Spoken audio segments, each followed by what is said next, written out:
Looks like there's smoke rising in the distance. Miss Chikwe sent us a side crane. See if you can get an aerial visual. This is an emergency.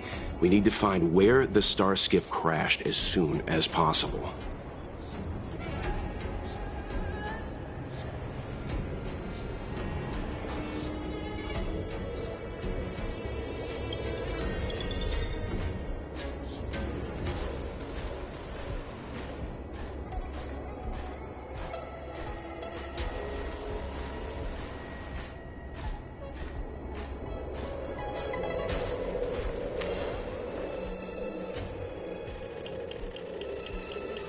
We found it. Looks like the pilot isn't inside.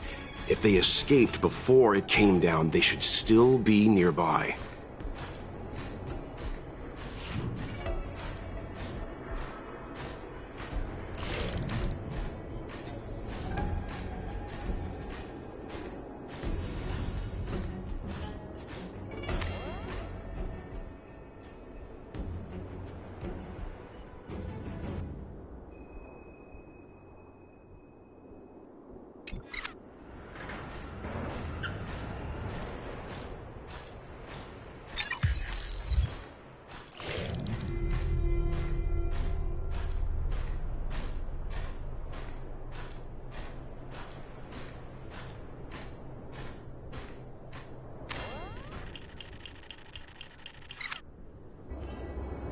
There.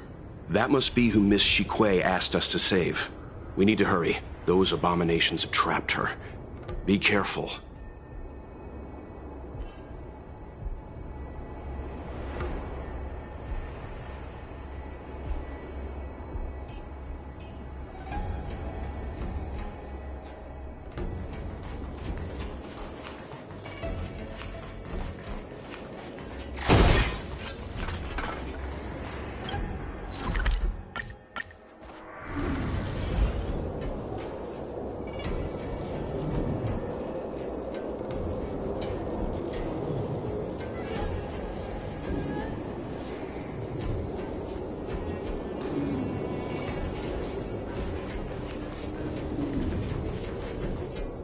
Hey, get out of here! It's too dangerous!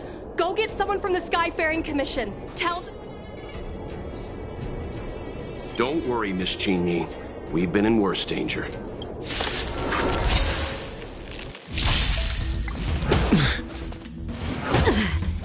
Lend me your strength. Flowers bloom for tomorrow. We can do it!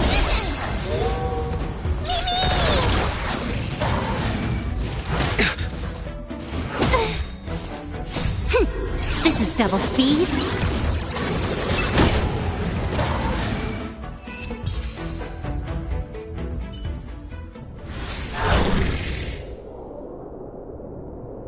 There are too many monsters. Let's hold out for a little longer. The Cloud Knights should be here soon.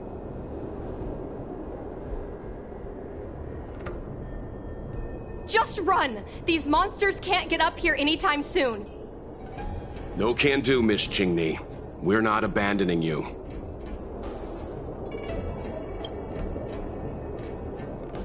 You two have held out long enough. Help is at hand.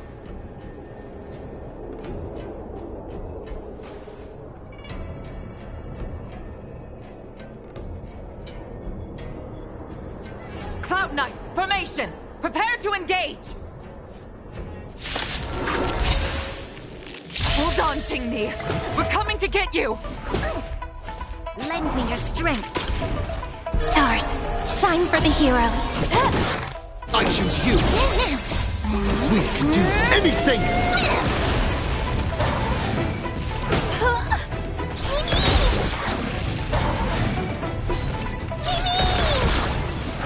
Troublesome.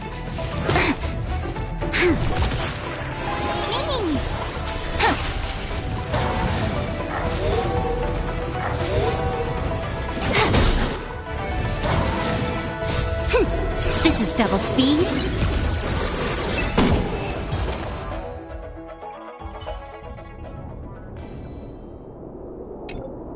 I didn't know the Helm Master of the Skyfaring Commission dealt with situations like this in person. Indeed. I should be reviewing files in the Palace of Astrum. However, Qingni decided to put herself in danger and trouble our esteemed guests with her safety. As her mother, I couldn't sit idly by. Qingni, have you thanked your benefactors yet? Thank you, benefactors. No need, Miss Qingni. It was nothing. You Astral Express trailblazers have outstanding manners, but your allegories are a little odd. It was because of both of you that Qingni escaped unscathed. In fact, by way of thanks, I'd like to invite you to the Palace of Astrum for tea. The feeling is mutual, Lady Yukong. We would be honored. Then, for now, I will excuse myself. Qingni's irresponsible actions caused much trouble for the two of you. You always do this, Mother. It was a dire situation. I was the only one who could... You promised me, Qingni. We shall discuss this when we return. Please excuse us, benefactors. I didn't know Yukong had that side to her. Yes. I originally thought the head of the Skyfaring Commission was a suave businesswoman, but based on that fight, Yukong is clearly an experienced soldier. The moments she chose to strike and the targets she attacked were all impeccably strategic. Aside from saving her daughter, perhaps the Helmmaster was keen to see some frontline action. Well, I enjoyed a long stretch of peace on my homeworld. Long enough for me to start forgetting that I was also a fighter. After I boarded the Express, my old enthusiasm slowly began to return. But there's something I don't understand. Yes, Qingni piloted a star skiff without permission and put herself in danger, but she meant well. Nevertheless, anyway, let's head over to the Palace of Astrum. Best not to keep Yukong waiting. Let's avoid sudden exclamations like that once we're in the palace. Remember, this is no field trip. We're having tea with the Helm Master of the Sky. All right, let's head out before it gets late.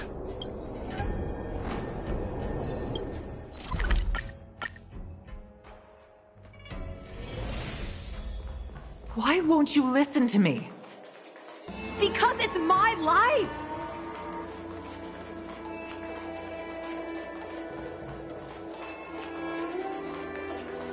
You know I have the talent to make it.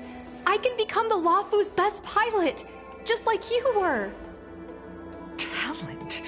You'd be dead if it weren't for those two travelers. Do you think stealing a star skiff and taking to the skies is a show of talent? What about being trapped by abominations? Did you at any moment think about what I would feel if something happened to you? Do you know how many people dream of a relaxing desk job at the Skyfaring Commission? You promised me to work responsibly in your post. Not only have you broken the Skyfaring Commission's regulations, you've broken your promise to me. I already told you. I had no choice. I want to help you and the Skyfaring Commission, not sit at my desk dealing with never-ending papers. That job doesn't suit me. I got the highest grade in the fighter pilot test. They all said I was a genius, like you. Like mother, like daughter. They were all jealous of me. But no one even knew I had to take the test behind your back. You would never have allowed me to go if I told you about it. Behind my back? Do you really think you could have walked into the test and sat in the cockpit if I hadn't given my permission behind the scenes? As for genius, don't mention that word to me again. Why do you insist on becoming a pilot? I don't understand. And I don't understand why you don't understand. Why can anyone in the world become a fighter pilot except the Helmmaster's daughter? Don't you realize how ridiculous that is? You may not want to fly anymore, but don't trap me down here with you. Qingni, where are you going?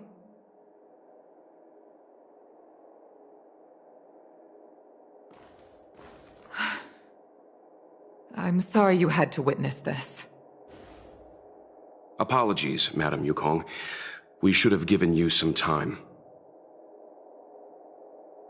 On the contrary, I apologize for allowing my own personal matters to encroach on your time.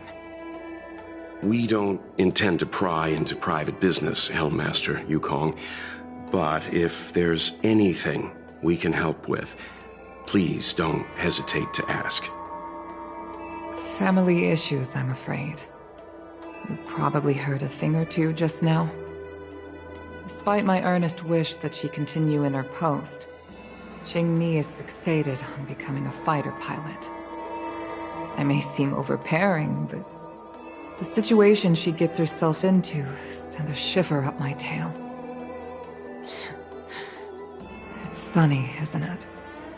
I've seen every disaster imaginable, from the abundance axis to a living planet. I thought I'd forgotten what fear was. But when I fought alongside you, I realized there are still things that can terrify me. I'm sorry. Talking about such vexing matters is unbecoming in front of guests. I invited you here to gain a better understanding of the Express, not bore you with these trivialities. Oh, I prepared refreshments for you. Please, you must try this excellent whale tide spring.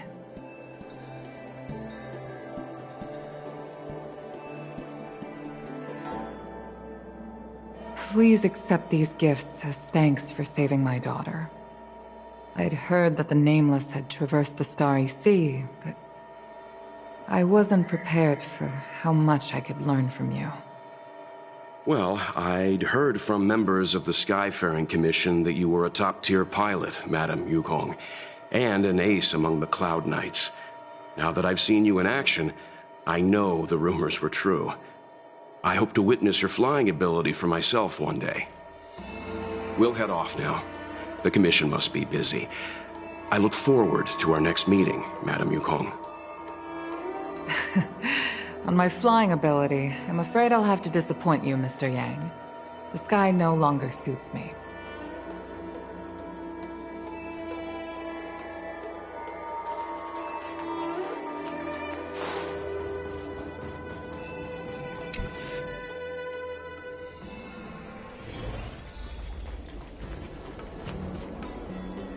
You two, please, wait! Thank you for saving me, benefactors. And I'm sorry you had to witness all that. So you've experienced it yourself, benefactor. That's great. I mean, I'm happy I finally found someone who can understand me. But I've had the hairpin ceremony. I'm an adult now. I have the right to pursue my dreams. Mom still insists on sheltering me under her wing, as if I can't even stay alive without her. Miss Qingni, these are family matters. I'm not sure it's my place to comment. However, in my personal experience, becoming a parent often means we become obstinate. To erode a rock, one must be patient and persistent, like water. What I mean to say is, instead of trying to prove yourself suddenly, perhaps you could demonstrate your ability to look after yourself methodically over time. Don't you think, Miss Qingni?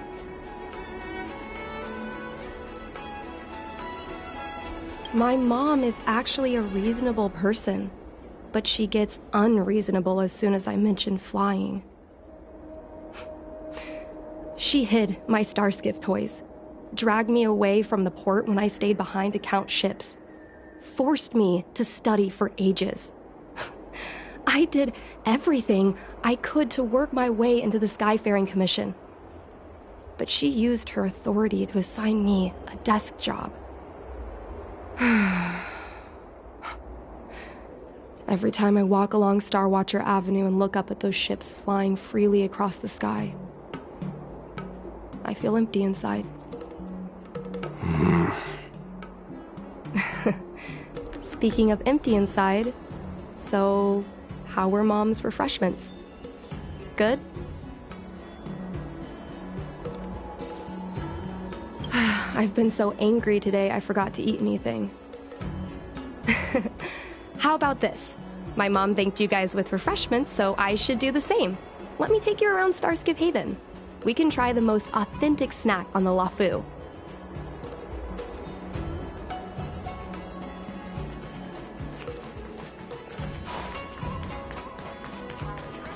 That lady is crying her eyes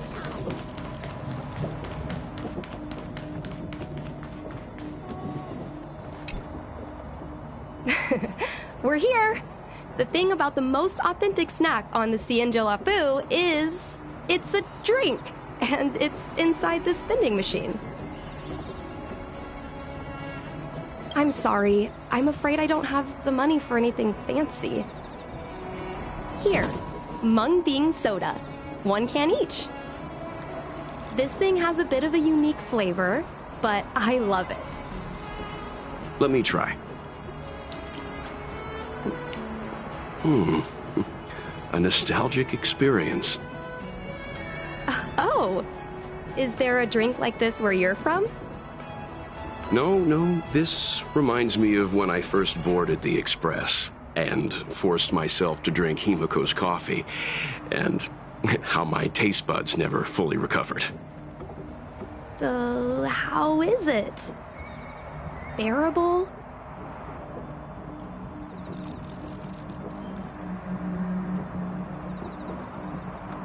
Whoa!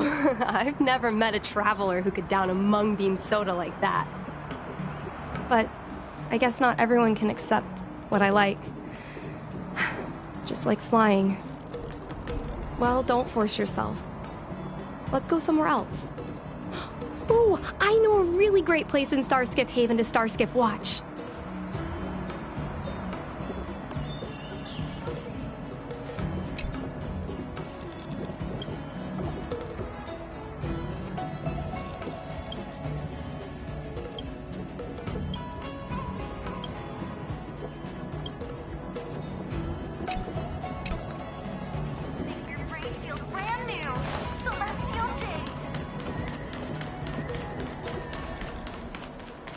Different experience looking down on Starskiff. You know, there are a lot of mung bean soda moments in life. If you don't try, you won't know. Unique experiences are often a product of risky choices.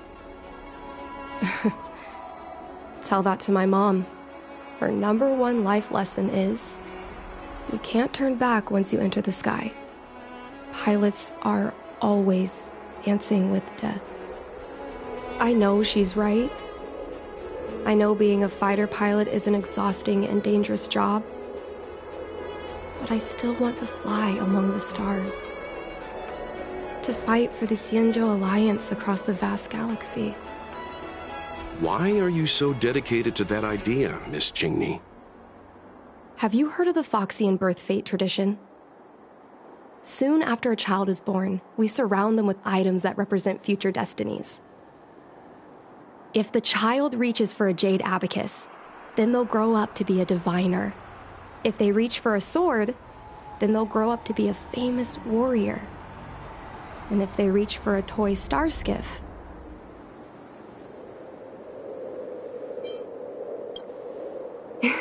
that's right. Mom reached for the starskiff and showed a natural talent for flying. General Jing Yuan recruited her to the Cloud Knights as soon as she was old enough. That's how she became a fighter pilot. Later, she achieved miracles. One time, she destroyed 3 beast ships in a hail of Barissan anti-aircraft fire, like an arrow tearing through a thunderstorm. She also holds the Skyfaring Commission records for speed and enemy vessels destroyed. I'm proud to be Madame Yukong's daughter. I've wanted to become a legend like her for as long as I can remember. I can imagine. A parent is often a child's first hero, and their image can influence their whole life. She never told me any of those stories herself. And she hasn't piloted a star skiff since the third Denizens of Abundance War. She doesn't even bring up her military achievements. I used to watch her fly when I was young. Then one time, I stole a star skiff and I tried all kinds of difficult maneuvers. Turns out I was as talented as she was.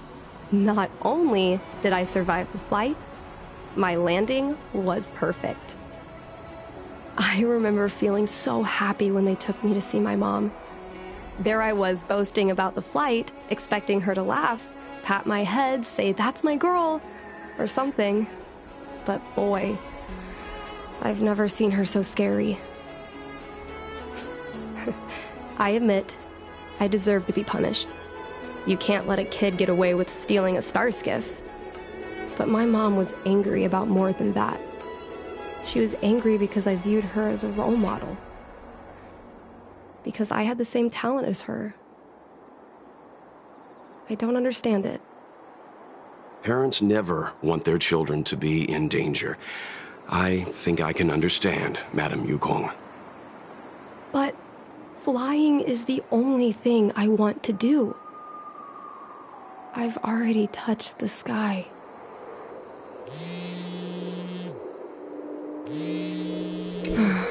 It's Mom's secretary, Miss Sequay. She just sent me a message. Mom lost one of her trinkets in Stargazer Navalia when she came to save me. Miss Sequay suggested I find the trinket and return it to Mom. Said, In Stargazer Navalia? Let's go with you and have a look. "Is it really okay to bother you two again?" Indeed. You're too kind, benefactors. I'll treat you to something better than mung bean soda next time.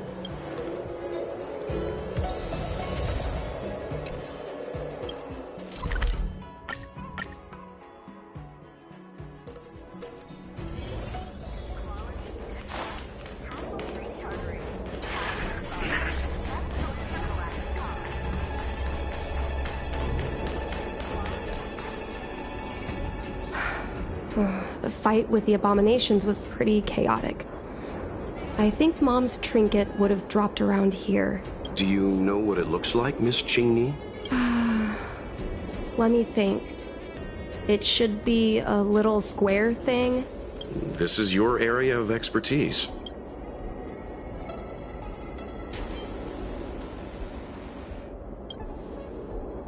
Well, isn't finding a needle in a haystack a type of puzzle solving? Your powers of perception are impressive.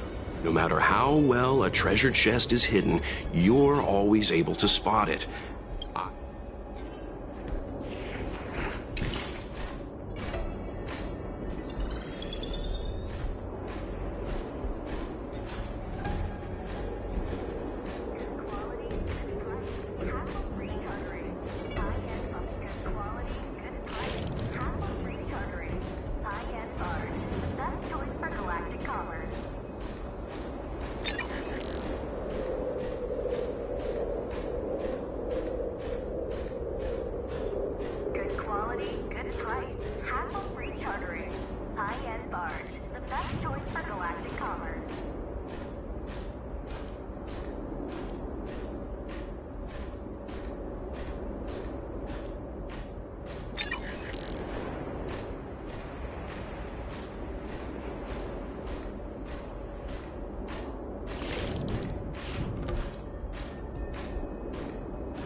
Mom always carries this trinket around with her, but I never realized there was something inside.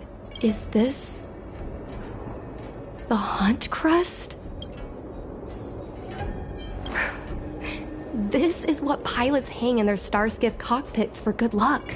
It must be very close to Helmmaster Yukong's heart. Let's head back, Miss Chingy. I think you should return this trinket in person. Not yet. I want to go back later. There's something I hope you two can help me with first. If you want us to help you persuade your mother, I'm afraid that could be difficult. No, You misunderstand. I just want to know what she's thinking. What turned an ace pilot, someone who loved to fly, into someone like her? My mom clearly misses her flying days. Otherwise, she wouldn't keep this on her person. But she doesn't fly anymore and refuses to let me become a fighter pilot.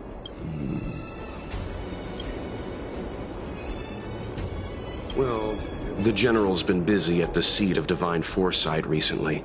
We might not get to see him right away. Still, it's worth a try.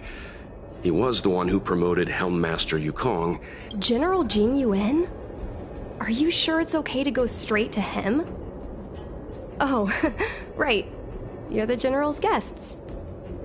Even so, this is asking a lot of you. No problem. If we can get to the bottom of why Helm Master Yukong no longer flies, we might be able to find out why she doesn't want you to be a fighter pilot. We can't help you too directly, but an indirect conversation like this might give us a clue on how to convince your mother. Don't worry. General Jing Yuan is understanding. I'm sure a small visit won't trouble him. In that case, thank you so much, benefactors. I'll head back to Starskiff Haven. I'm not ready to return to the Skyfaring Commission yet.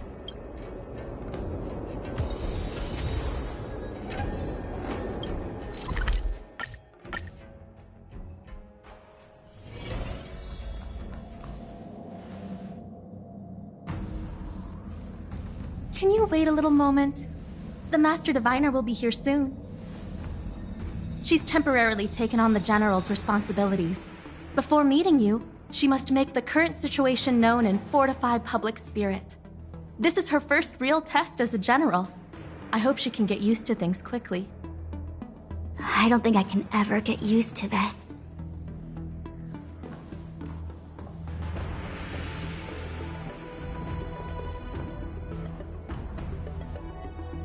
It's a pleasure to see you all here today. Collating casualties and losses. Dispatching forces to round up the remnants of the disciples. Submitting battle reports to the 6 charioteers.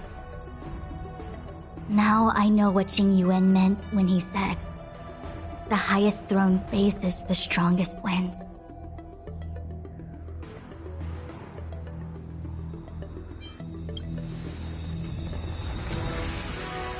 Generalship is no trifling matter. It is a duty one must bear. I think she actually really enjoys it. Master Diviner, have you summoned us here just to sigh and complain? Of course not. On the contrary, I am eager to thank you all in my official capacity as acting general of the Luofu. Now that things have drawn to a conclusion, it is time to reward you. Ooh, all those benefits that the General promised! They're finally here! Yippee! Yes. The Astral Express has braved great evil for the Luofu. Your devotion is evident. After discussions with the 6 charioteers, you are henceforth sworn allies of the Luofu. Within the Luofu's jurisdiction, you are to be treated with the highest standard of diplomatic protocol. On behalf of the Astral Express, I would like to thank you, Master Diviner. Wow, nothing tangible then? But at least it sounds pretty cool. Now that thanks have been expressed, I still have something to discuss with you. Please, this way.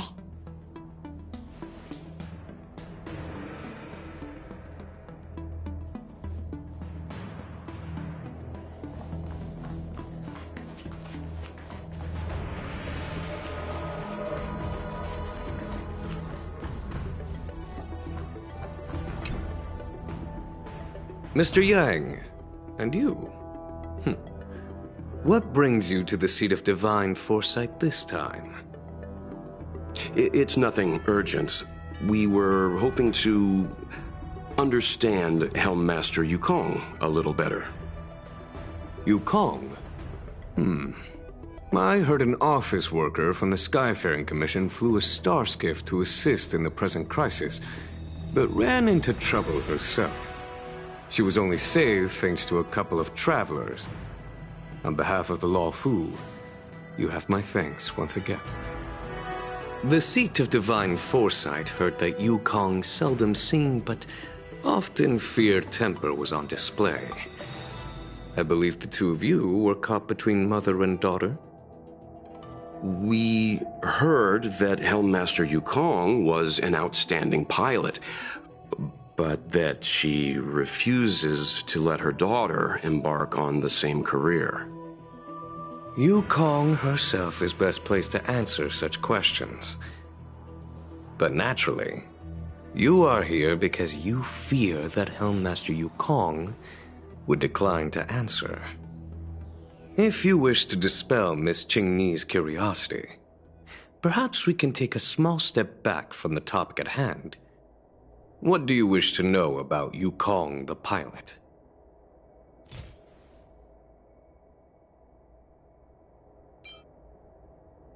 Did Qingni tell you any of this? It all serves to remind me. A long time ago, a young Foxian girl, charged by the Knights with a high-speed flight violation, was brought before me as punishment. Now, she's the Madam Helmmaster, my equal. If I were to turn back the sands of time and try to convince my past self that the little girl in front of me would one day become a wise and experienced Helmmaster, I would have probably never have believed it. The Yukong of the past was nothing like she is now, spending her days surrounded by documents at her desk. She was a flaming wind. The only one who could ever calm her was her comrade. Yes, large fighter starskiffs need to be operated in pairs. One pilot takes the helm, the other controls the turrets. The legend of the ace fighter pilot is incomplete without the ace gunner. Yukong's partner was Sai. Both at the controls and behind the turret. Sai was like a cold blade, efficient, decisive, unfeeling when she had to be. It's hard to imagine such contrasting personalities working in perfect harmony. As I mentioned, the campaign inflicted heavy losses on the Xianzhou Air Force.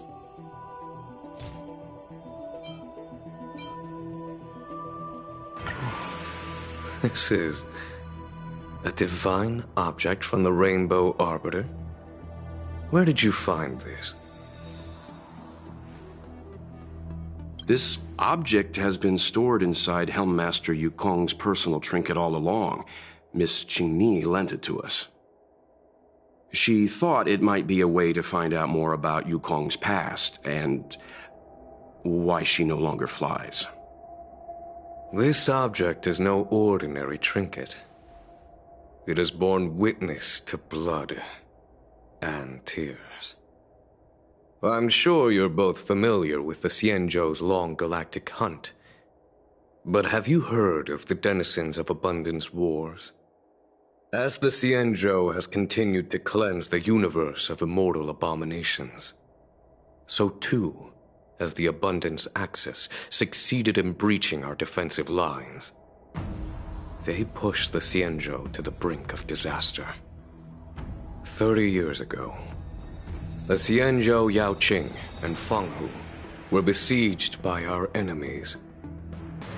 Even in the long history of warfare between the Xianzhou Alliance and the denizens of Abundance, that air battle was one of the most tragic. We were greatly outnumbered by the abominations of Abundance. Almost 1 million fighter pilots fought in the bitter battle. Those who survived numbered no more than 100,000. Had the Rainbow Arbiter not descended and destroyed the enemy's assault with their sky-shattering Lux Arrow, who's to say whether the Luofu would still be here today? Such divine objects were forged from the embers that the Arbiter's divine arrow left behind. For the survivors, these relics contain the blood of their comrades, the ashes of their enemies, and the dust of their memories. Yukong is a survivor of that war. Her best friend, Tsai, perished on the battlefield. I don't have any other questions. Thank you, General. I do not wish to speculate on the reason behind Helmmaster Yukong's reluctance to fly, nor do I want to open up old wounds. However, it is difficult to discard one's past. Yukong and Tsai trusted each other with their lives. The Helmmaster will have strong memories of that time. Perhaps it is not my place to say, but I believe Qingni has the right to know about the past, as the past is starting to affect her future. Thank you, General. We apologize for taking up your time with such triviality. Mr. Yang, you jest. How can harmony between parent and child constitute a triviality? If you ask me, the mountains of documents and the seat of divine foresight are the only triviality around here. We'll take our leave. Let's go. We should head to Starskiff Haven and find Qingni.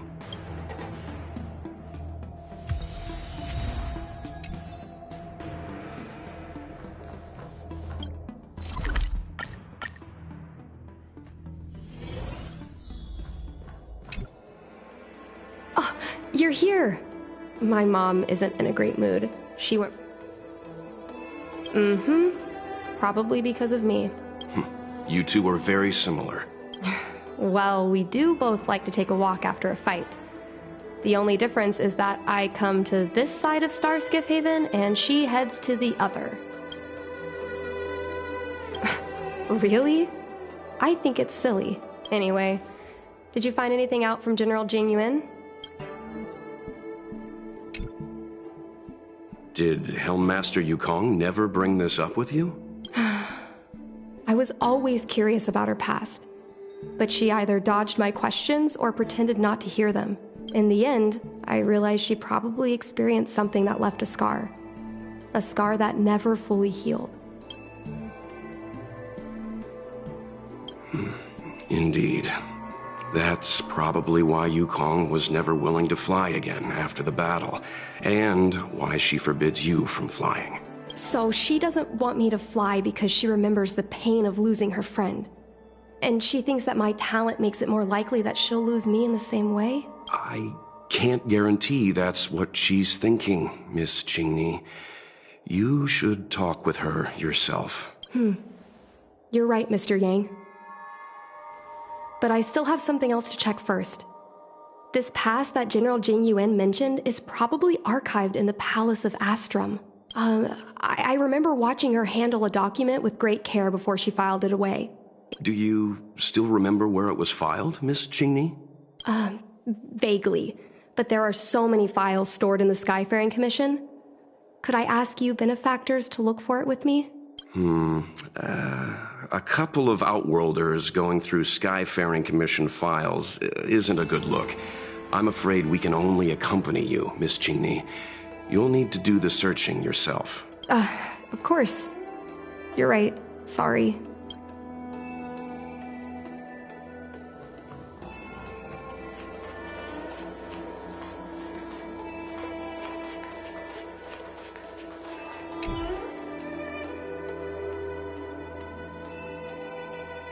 Mr. Yang Ming is a stickler for rules.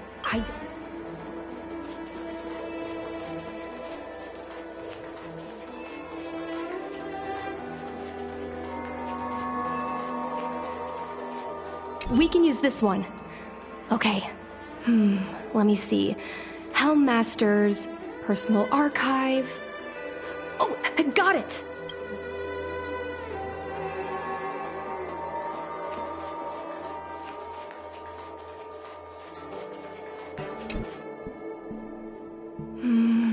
should be here.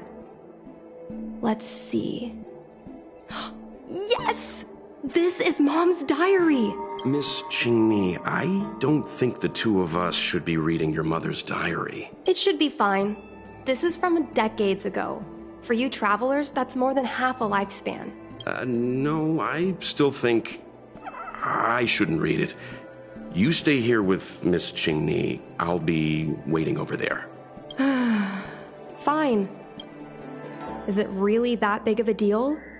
I'm sure they're just her notes on life as a pilot. I understand. I can tell Mr. Yang is a principled person. There are some lines he won't cross. Let's read it together. Maybe her diary holds the key to all of this.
What is the meaning of this?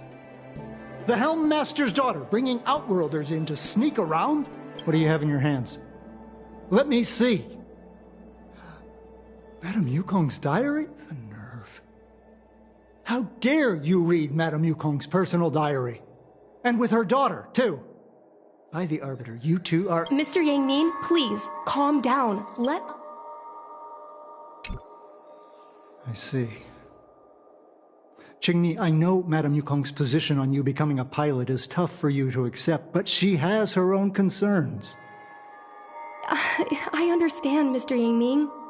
But now, compared to becoming a fighter pilot, I'm more interested in knowing what my mom went through. I want to know what happened, how she went from ace pilot to Helm Master. I've been here for a long time, Qingmi. If there's something you wish to know, just ask. But don't go rummaging around. That's a bad habit.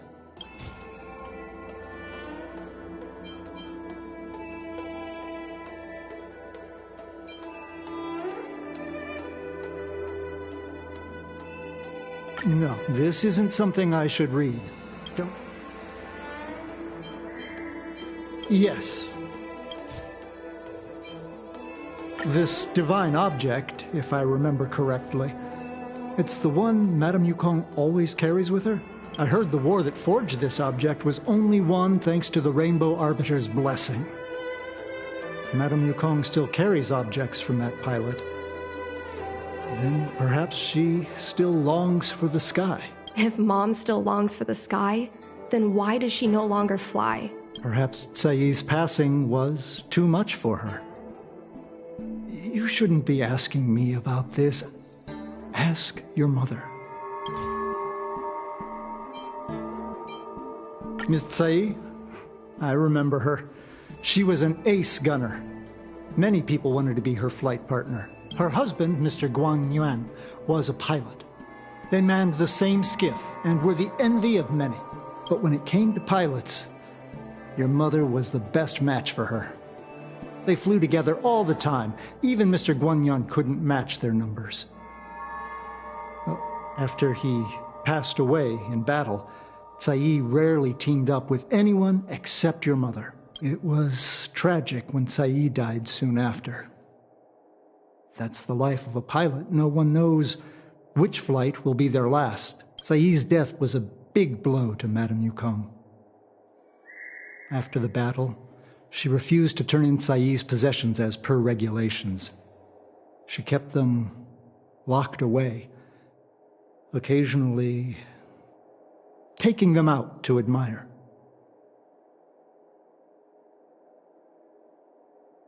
Nonsense. As a Xianzhou native, I've lived long enough to remember more than the Foxian pilots could ever hope to. In the end, all the ace pilots perished.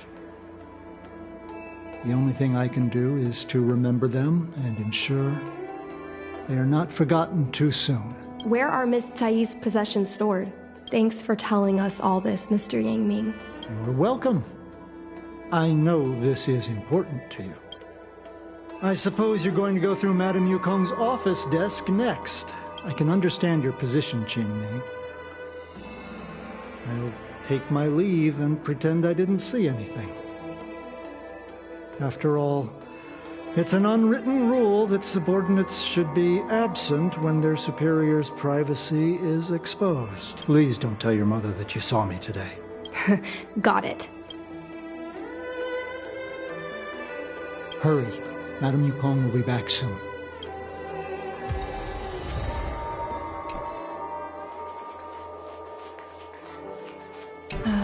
My mom keeps lots of stuff in her desk. Let's have a look. That's the selling point of this desk. Super simplistic design with super spacious hidden compartments. Lots of office staff use this desk. There are hidden compartments on the left, right, and under the desktop. Which one should we check first? There's some exhibition material, not sure if it's relevant.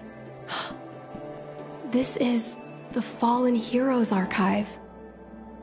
Mom stored them right next to her. Every time our pilots returned from the battlefield, my mother would tell me never to forget the cost of victory. But what we're looking for isn't here. There are hidden compartments on the left. A paper kite, personal letters, and a copy of Otherworldly Delights? So Mom likes these kinds of novels? Huh, I thought she'd prefer more heroic stuff. But what we're looking for isn't here. There are hidden compartments on the left. Got it. This looks similar to Mom's diary. But it looks like it belonged to Miss Tsai.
I was adopted?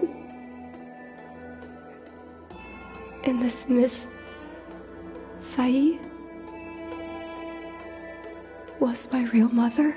I suppose I've always had a feeling. But now I know the truth. Don't let that child touch the sky. Is this why Mom refuses to let me become a fighter pilot?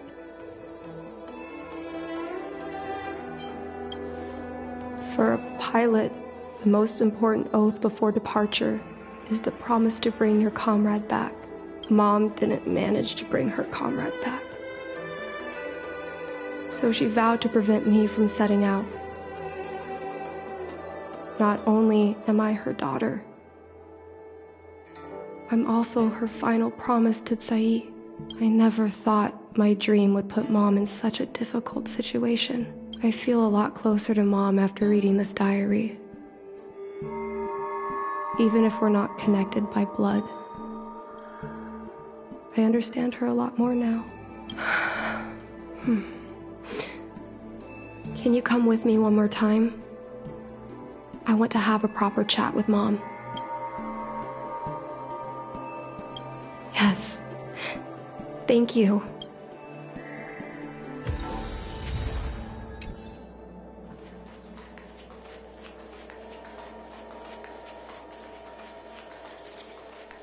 You're all done?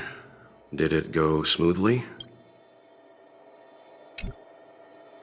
I see. Let's find Helmmaster Yukong. We'll accompany you. We're here to help, but he and I really shouldn't interject when you're conversing with your mother.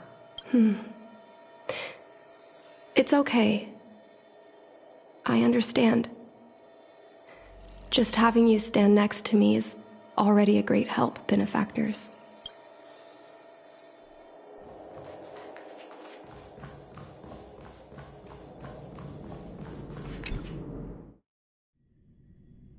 When Mom feels down, she usually goes to take in a view of the Jade Gate. She should still be there. Let's go find her. So they also. Mom? Qingni, why are Mr. Yang and they here too? Miss Qingni kindly agreed to show us around Starskiff Haven. She mentioned she was trying to mend things between you, but was feeling shy about it. We volunteered to come with her. Thank you. I must apologize for the trouble my daughter has brought you. Mom! All right, it's getting late. Let's talk once we're home. Actually, I want to talk to you about something right now. I want to become a fighter pilot, no matter what. We've talked about this many times. No means no. But... Seems like Miss Qingni is a little hesitant. Try giving her a little push. I thought Mr. Yang said we shouldn't interject. What should I say?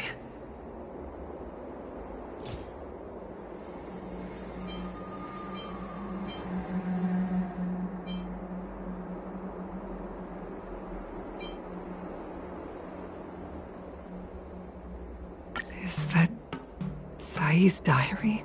I understand now. I'm sorry, Qingni.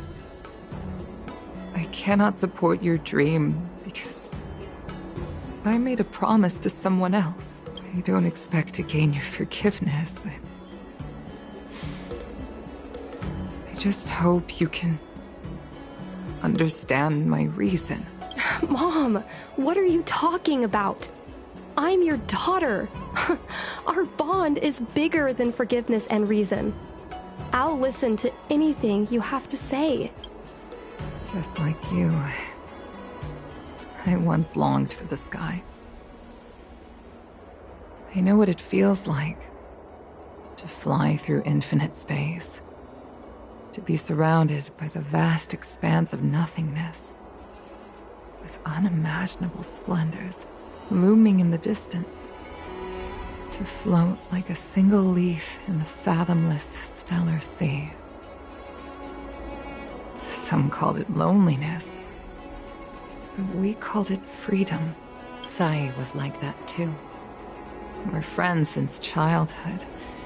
We flew star skiffs everywhere, causing trouble until the knights caught us and dragged us before General Jingyuan.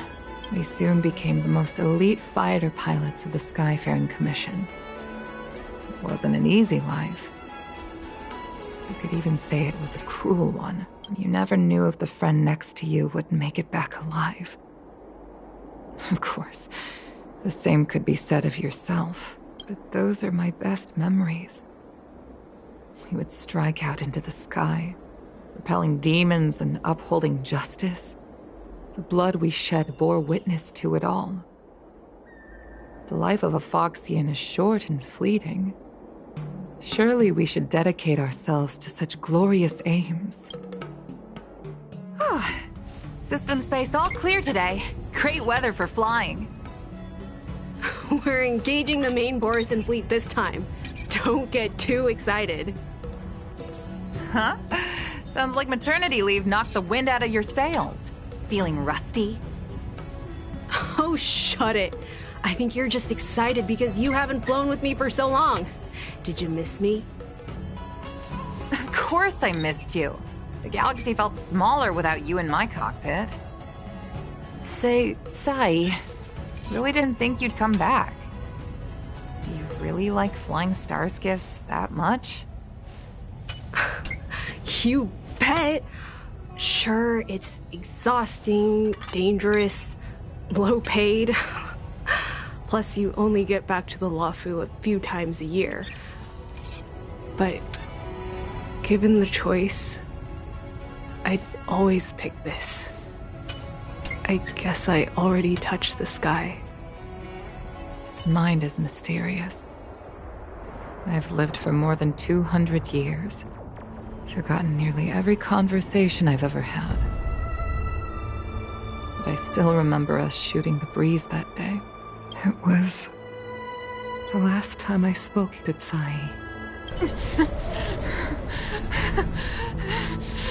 Sai? Hold on, Sai. Sai, open your eyes.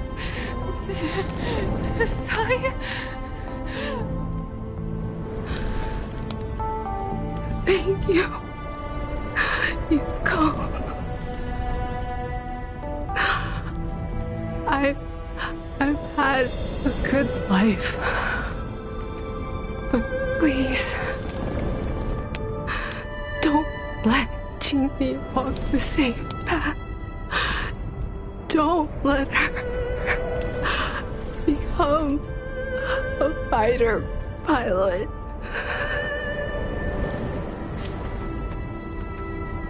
Sai, she's your daughter. You'll be able to tell her yourself, do you hear? The rescue's almost here. Stay with me. Jingni is waiting for you. She lost Guang Yan. She can't afford to lose you too. Wake up! Sai! Sai! Sai!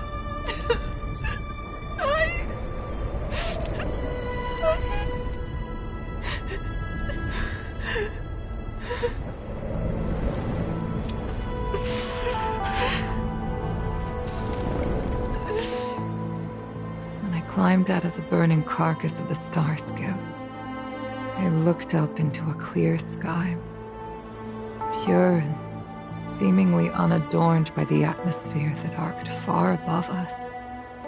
It was the most beautiful sky I had ever seen. All I could feel was unbearable pain. I sunk to the ground and gazed up helplessly. In my dream, that was the day I died. Mom, this is the first time I've heard you talk about this. But I'm not a little girl anymore.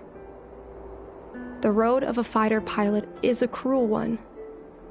I know that now, but I won't hide from it. I'm not afraid to walk the same road as her. If my sacrifice can bring happiness to the citizens of the Xianzhou, then I'm ready for it. You are so very similar to Tsai.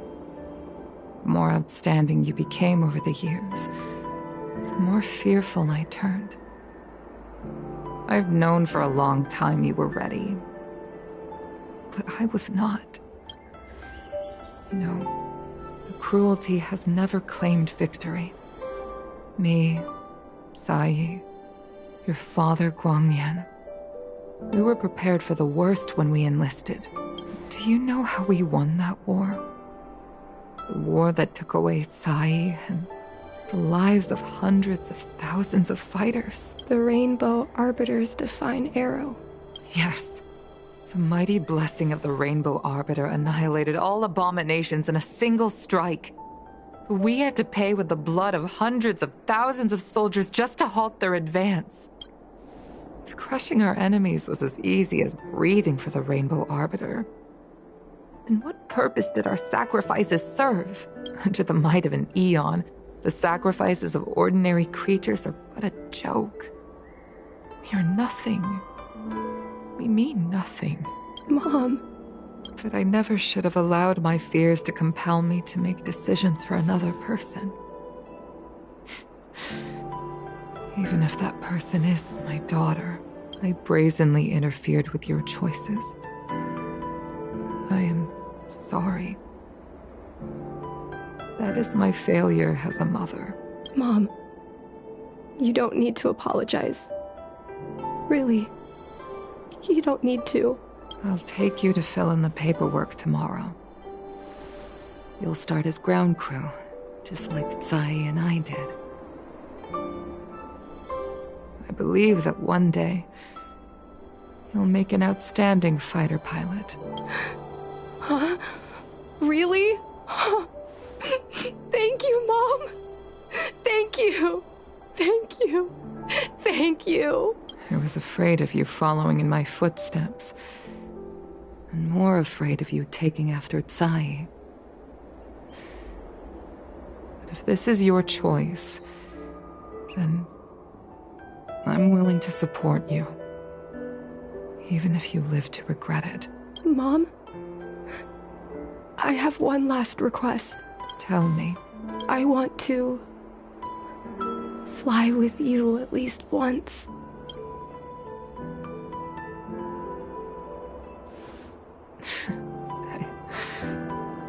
I'm afraid I can't.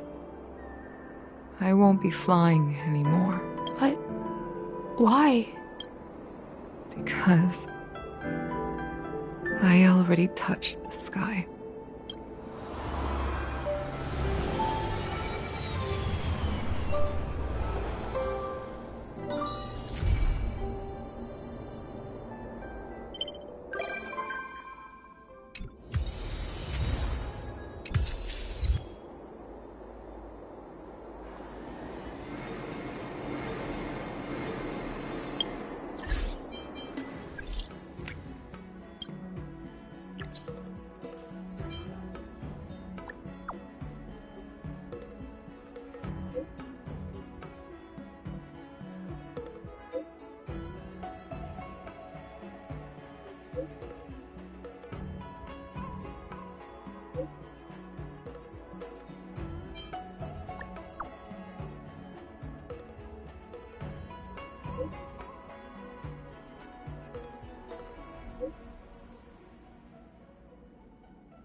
She should be around here somewhere.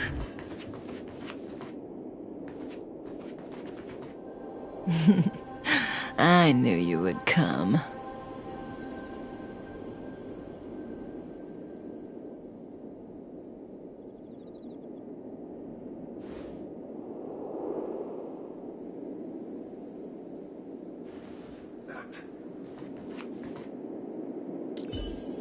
If we had Elio's eyes, the world would not appear as it does to you and I. There are myriad possibilities overlapping one another, representing the consequences of different choices, and in every passing moment, an infinite number of choices converge on the same point and become the present, and then become the past. So, was this your choice? To respond to my request for help? I do. Blade is in a prickly situation. On the Cienjo, you're the only one I can turn to. Being stricken with Mara is the inescapable destiny of the long-life species. It is a madness triggered by the accumulation of emotions and memories. Blade doesn't remember much, but the Mara still haunts him in some form. After we arrived on the Cienjo, the Mara in him flared up so violently that even my spirit whisper couldn't suppress it.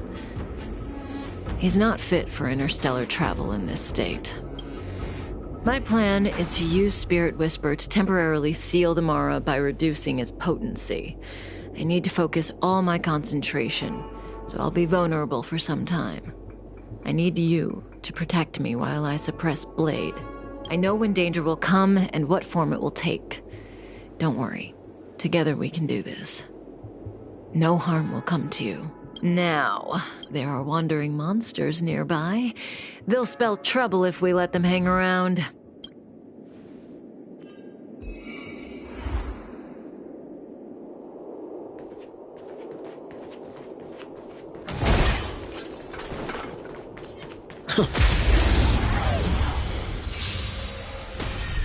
Lend me your strength.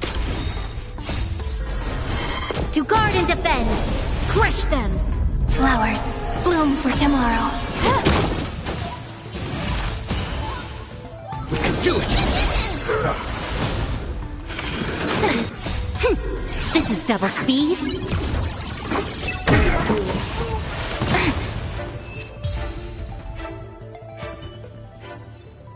Reach the end of the story in your own way. Without the wind.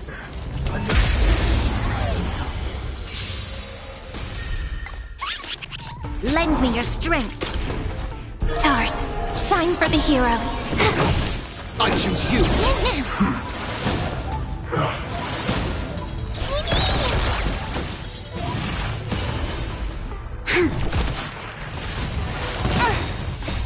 We can do anything! Flowers bloom for tomorrow. This is double speed.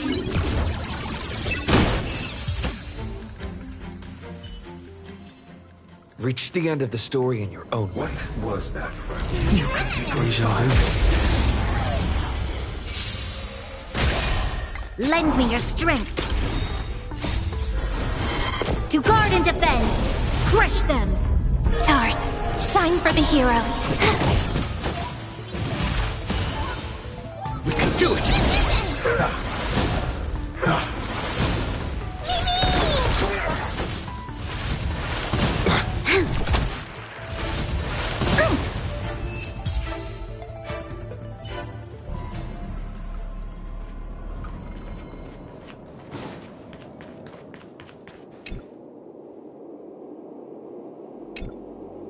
That felt like a time. It's good to open my eyes and see you back here. Not fast enough. I've weakened Blade's senses to the outside world, so that he's only able to hear my voice and feel my touch. He's oblivious to everything else. I'm going to transfer his consciousness away from the Xianzhou and cleanse his memories of Jingyuan, Jingliu, Insing, and your friend, Dan Hong. Again, this process mustn't be interrupted. Yes, as compensation for helping me. You don't have any questions? I put you into a deep sleep and then reawakened you, abandoned you at the space station, then lured you to the Xianzhou. I owe you an explanation or two. Don't rush. We still have time. Think about it first and ask when you're ready. One rule, though. Please don't ask anything boring. Let's play Truth and Lies. It's a game I play with Silverwolf all the time. Kinda psychological. Both sides ask each other 2 questions, then give 1 true answer and 1 false answer each. So, one of my answers will be true, the other will be false. As for which is which, that's up to the asker to make the call. We don't have much time. Let's do 2 rounds to start. You ask me 2 questions, and you'll also have to answer 2 of mine. But remember, 1 truth, 1 lie.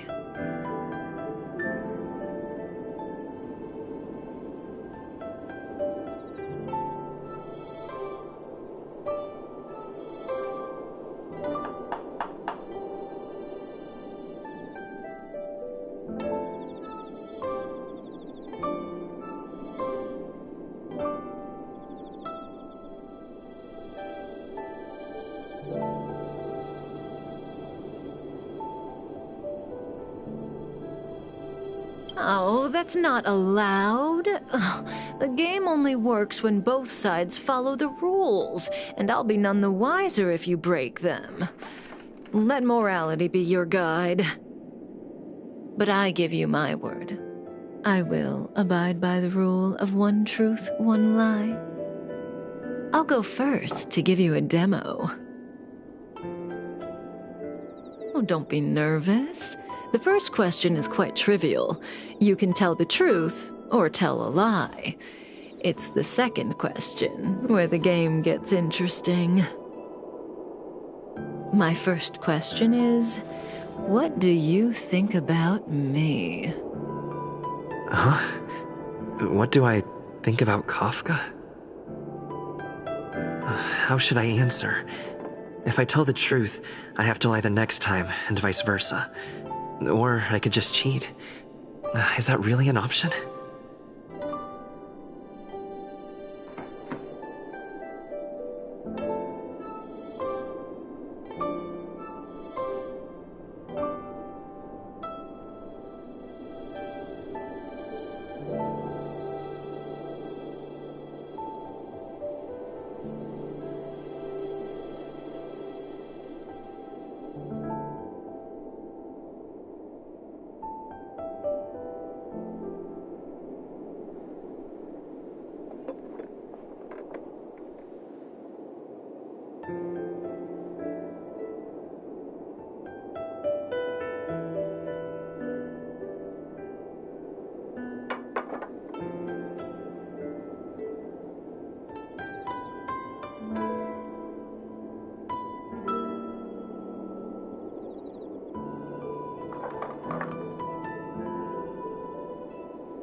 Better to tell it like it is.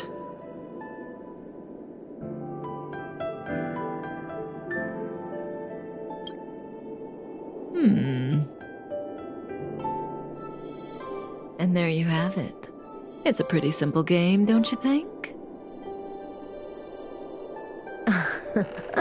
You're hiding your feelings well. I'm afraid we'll have to put our game of truth and lies on pause. The Cloud Knights are here. I need you to help me get rid of them. Don't worry. This conflict is inevitable.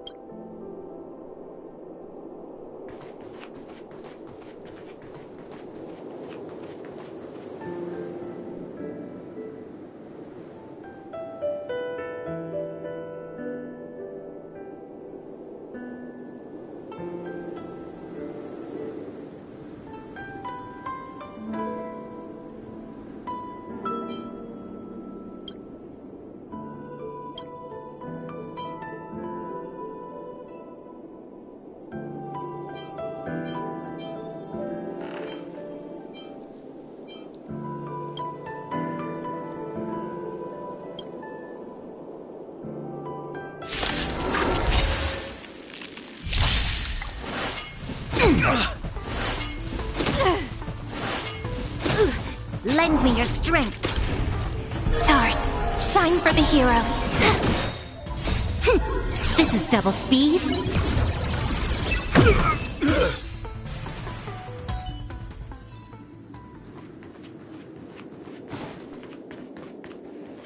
See, the future always seems like infinite possibilities, but what is destined to happen will always happen.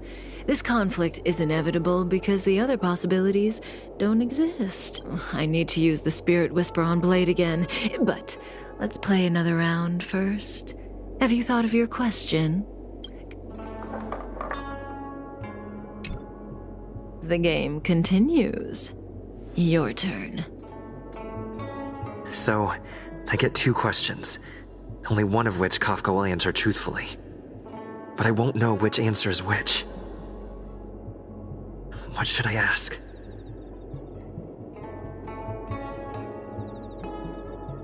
When I came to on the space station, I remember seeing Kafka, but everything before that is a blur. Shouldn't I ask about my past? You are an artificial body created for the purpose of hosting a Stellaron. From the moment of your birth, it was your destiny to receive the Stellaron at Herta Space Station. Before that task was complete, I was responsible for protecting you, as well as teaching you general knowledge, common sense, and combat skills. The reason you don't remember is that I wiped your memory before the operation at Herta Space Station. No matter what she says, she looks like she's got something up her sleeve. I can't tell what's true and what isn't. I see the look on your face. Don't bother asking. I can't tell you if an answer is true or not. Make your best guess and choose your next question based on my answer. That's the beauty of the game. I hope your next question proves interesting. The rules of this game are like reality. We all think we have infinite possibilities, but when you really analyze it, you could count them on your fingers. Every question and answer is constrained by previous choices. The future is like a labyrinth. Every divergence is merely an inducement.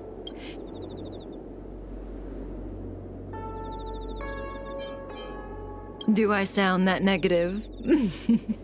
No. We believe that existence has meaning, but that meaning is bestowed by ourselves. If you don't believe me, try it for yourself. Soon we will face another battle.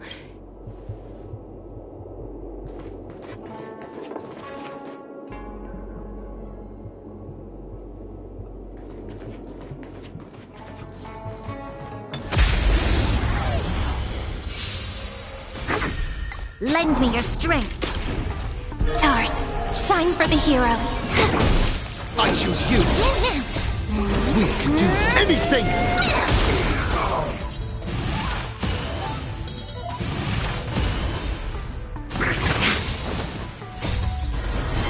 To guard and defend. Crush them.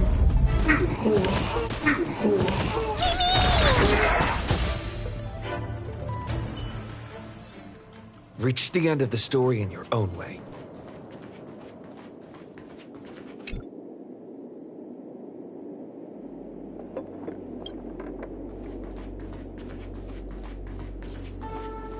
The wind?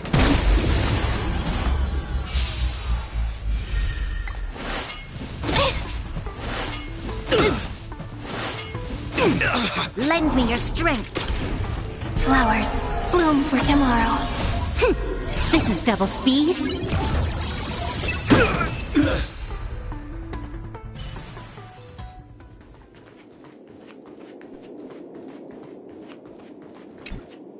Oh.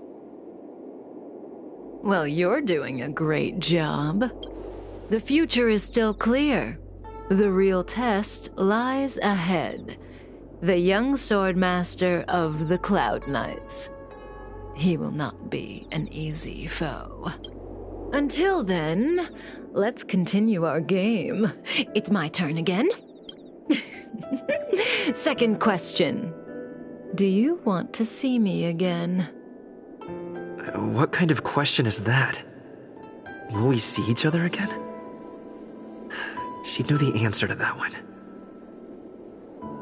As for whether I'd want to, it seems obvious to me. No, I don't want to deal with this lady again. So, my answer is...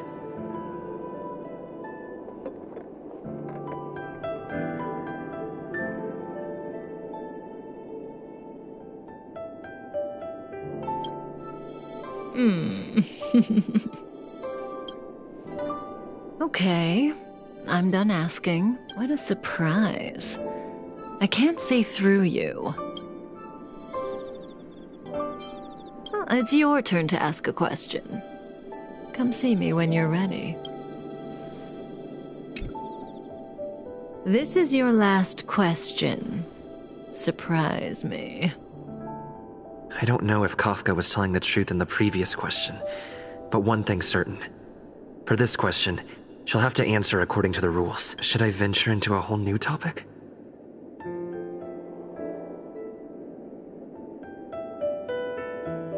When I came to on the space station, I remember seeing Kafka, but everything before that is a blur. Shouldn't I ask about my past? The Stellaron in question was modified. After seizing it, Herta conducted a lot of research. It's the only Stellaron in the universe that doesn't contaminate humans. As soon as Herta got bored, she forgot about the whole thing, but all her research was recorded in Screwlum's database. Silverwolf retrieved it when she hacked into planet Screwlum. And so Elio saw a new future possibility.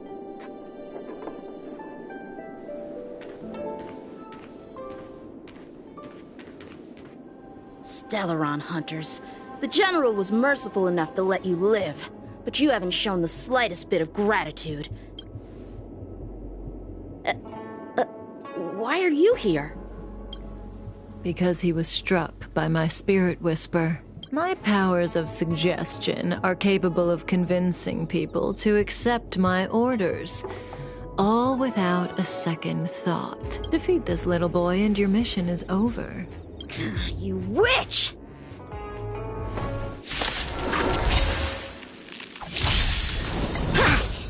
Come get me! That kind of hurt. Lend me your strength. Flowers bloom for tomorrow. Time for a fun. Troublesome. Punish evil! Just you wait. To guard and defend. Crush them. Stars, shine for the heroes. This is double speed. We can do it! You're all in on it. I'm just warming up. We can do anything! Flowers bloom for tomorrow. I failed.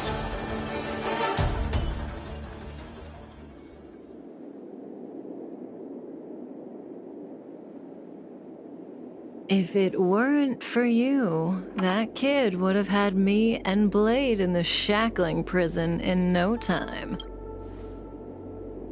Of course, Sam and Silverwolf would have broken us out, but Blady would have been gravely injured. and our relationship with the Xianzhou would have been damaged beyond repair. If possible, I'd like to avoid that kind of future at all costs.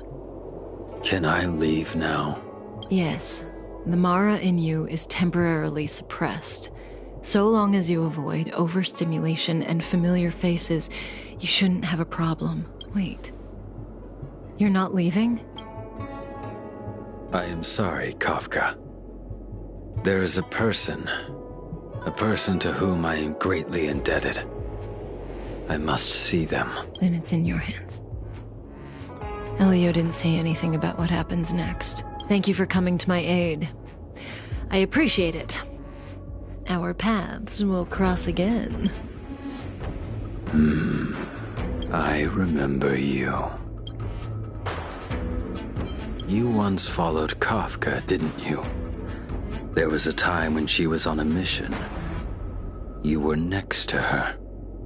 I remember. I've yet to see anyone follow her for as long as you did, and live to tell the tale.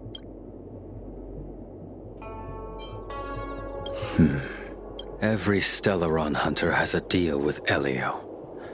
I do not know the nature of those deals, but I do know that Kafka and I agreed to take orders from Elio. She must have sought something extraordinary. Everything she does comes at a great cost. She will have done many things to keep you alive until now, young one.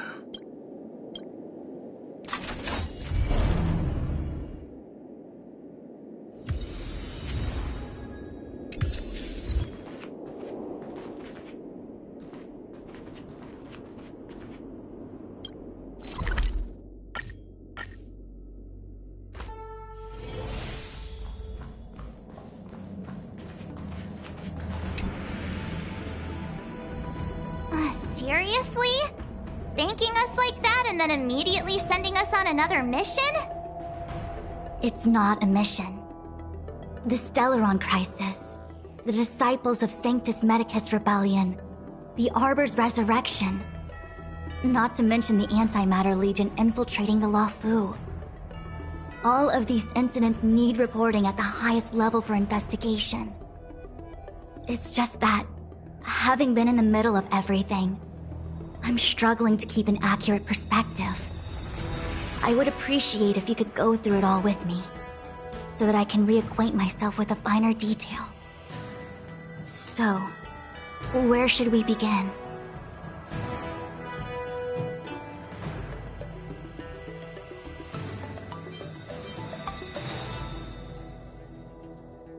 The Stellaron Hunters. We know just as little. But in the Matrix of Prescience, I saw a prophecy that Kafka received from Destiny's slave. Elio foresaw all manner of possibilities for the Luofu. Based on what Kafka knows, and despite everything being under the control of Elio, that prophecy is indeed the most beneficial future for the Luofu.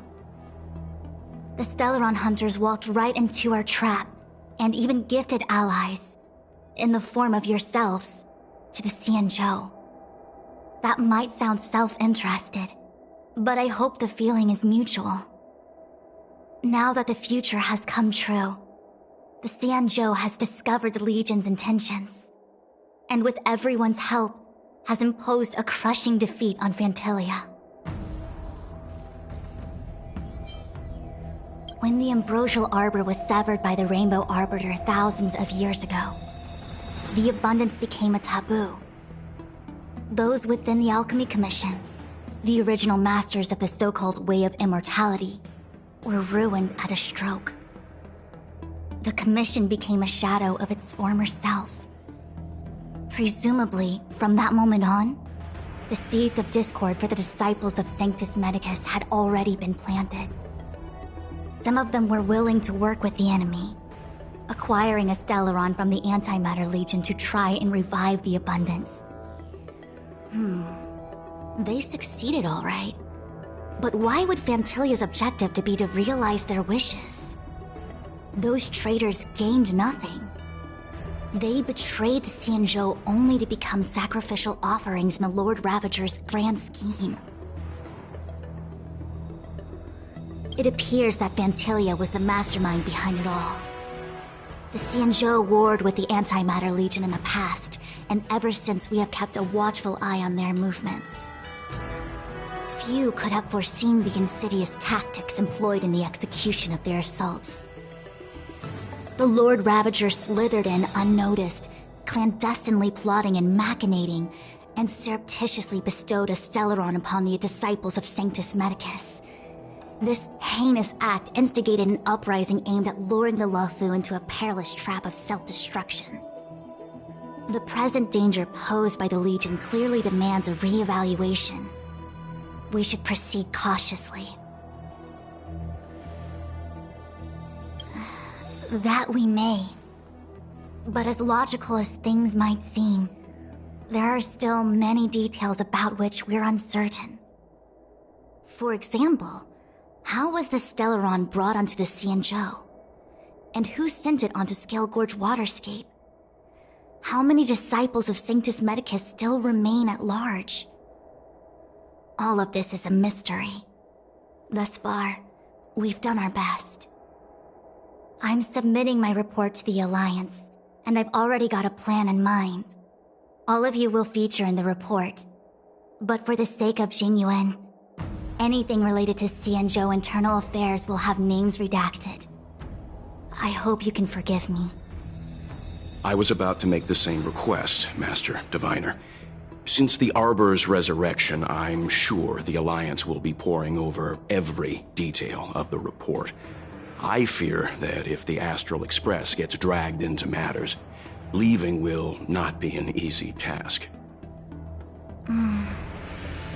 Jingyuan has committed quite a few violations this time around, and I'll have to deal with them one by one.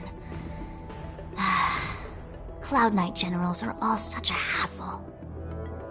Before you leave, please make time to recuperate. If there's anywhere you'd like to visit, feel free to take a look. I must attend to some Cloud Knight matters. Farewell for now. Oh, if you pass through Starskiff Haven, I have something that I hope you can give to Yukong. It was all so chaotic. When Fantilia took form, it was as if Tingyun vanished into thin air. The Cloud Knights were only able to find her fan. She took it with her everywhere. It's currently unclear if Tingyun was a puppet manipulated by Fantilia, or if some form of deception was used to cloud her vision. I'm already prepared for the worst. Considering how the Legion operates, I fear the fate of the Skyfaring Commission Ambassador may be a bleak one. As for how matters are handled with regards to Tingyun, I believe it's best left to her Foxian kin.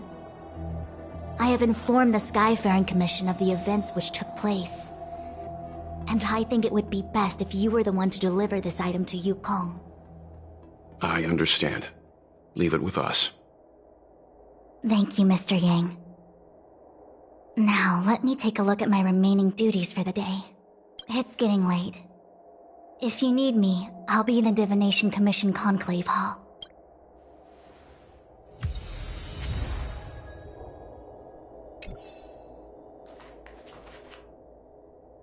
Things have come to a close, for now.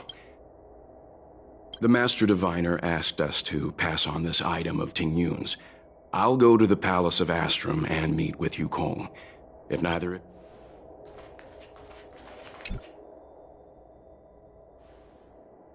Oh, well, we had a lot of stumbles along the way, but we still managed to kick butt and save the Luofu without breaking a sweat.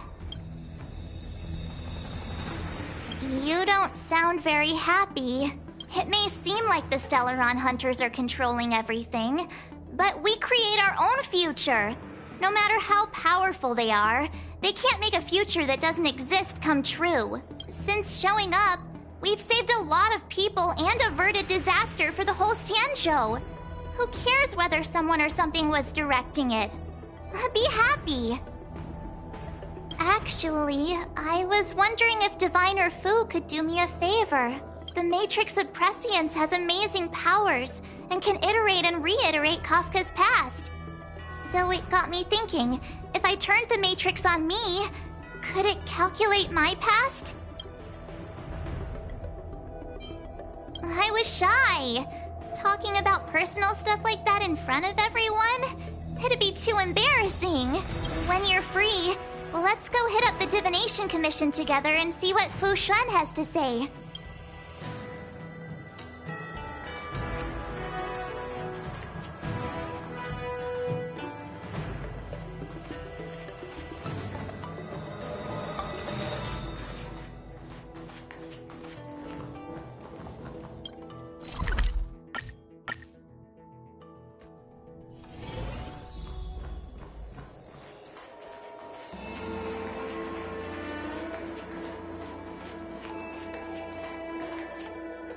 I see. Please extend my regards to the 10 lords. I will. Our condolences, Hellmaster. You have guests.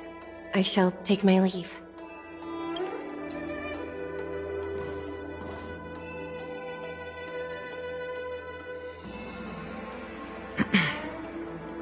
On behalf of the Skyfaring Commission, I would like to thank the crew of the Express for saving the Law Fu from the Stellaron crisis. Madame Yukong must have heard about Miss Tingyun. Yes, I have heard. Seeing 4 leave, yet only 3 return, was enough for me to know that Fu Xuan's report was indeed correct.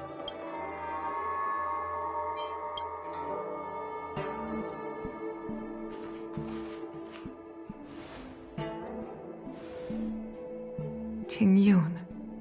I still can't believe it. The whole report reads like a bad joke. Simply unimaginable. The Antimatter Legion on the Xianzhou, and Tingyun, a Lord Ravager? How could someone who spent over 30 years working alongside me at the Skyfaring Commission turn out to be nothing more than a monster in disguise? What happened to the real Tingyun? Madame Yukong. I'm sorry. I understand. It's just hard for me to accept.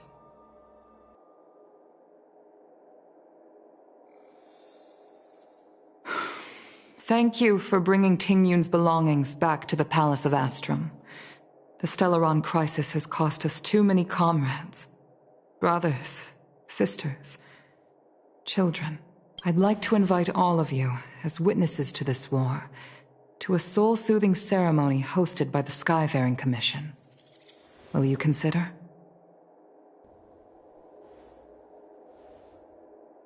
A soul-soothing ceremony? To put it into short life terms, a funeral. You see, for long-life species of the Xianzhou, death has always been a distant, mystical concept.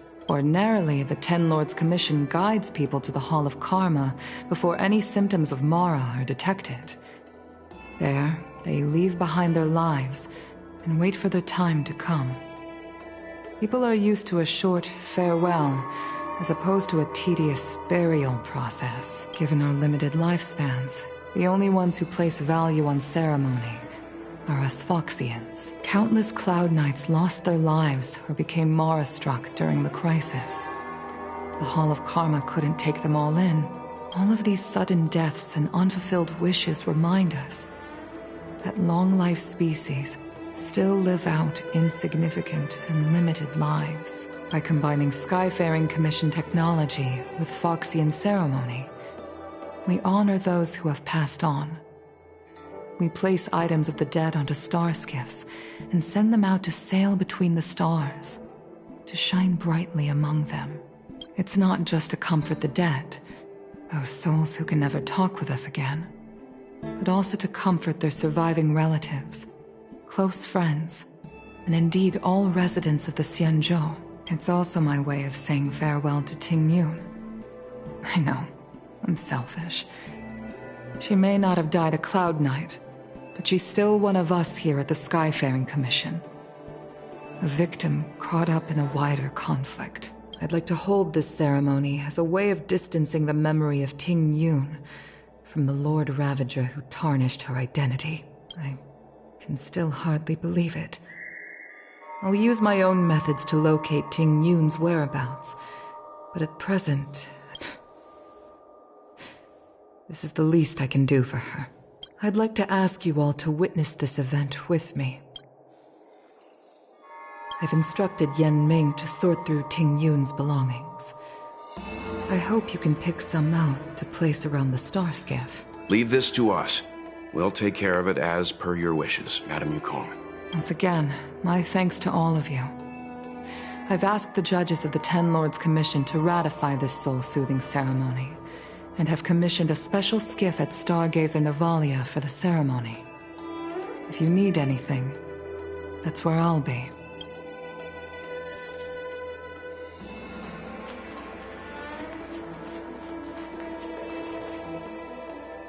You always did say that I like to gossip, and here I am rambling on, proving you right again. If only you were here to cut me off.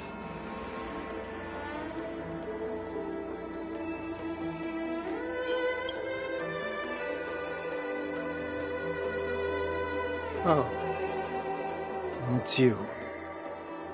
For a moment, I thought she'd returned.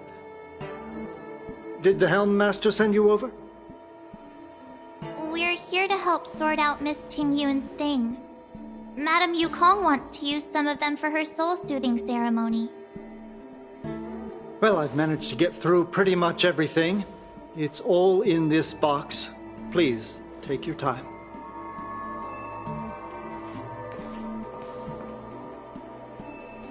Okay, let's see what there is. An Annie Cassiter's seal, a small box, a knife, a bow, and something wrapped up tight. I wonder what this is. Looks like some kind of antique? But who'd want to hold on to something like this? Oh, Ting Yun explained that one to me. It's a folk statuette from Foxian antiquity. They say it can bring wealth if placed correctly. There's also a note in the package. This is for you, Mr. Yen Ming. Wishing you fortune and success in every endeavor. Yen Ming, it seems like this is a gift for you from Miss Ting Yun.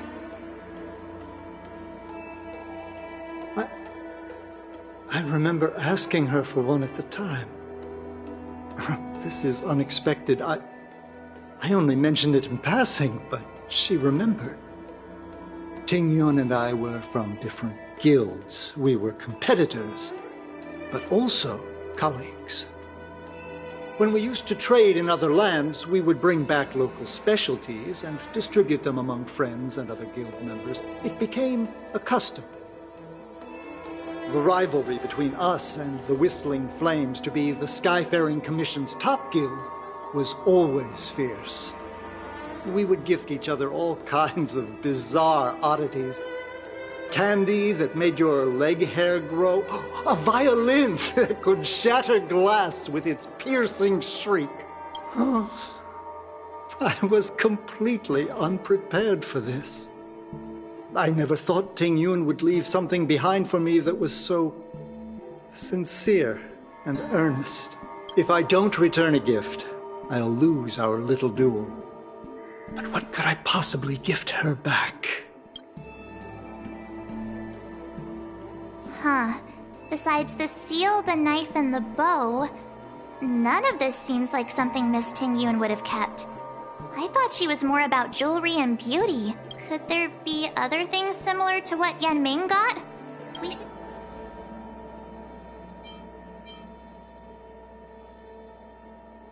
This bow... It's a good bow. It couldn't be meant for me, could it? Alright, just kidding. Just trying to liven things up around here. There's nothing else, except a handful of seeds. It looks like there's something printed on the bottom of the box. The Sleepless Earl. I can't cook to save my life, but one thing I'm sure of is that's a kitchen knife. I've never seen Miss Ting-Yun use anything like that to defend herself. It must be another gift that she never had time to send. There's an ad in the knife case. Spices Supreme. A room alley? Which store is that again? Do you know where we're supposed to take these things?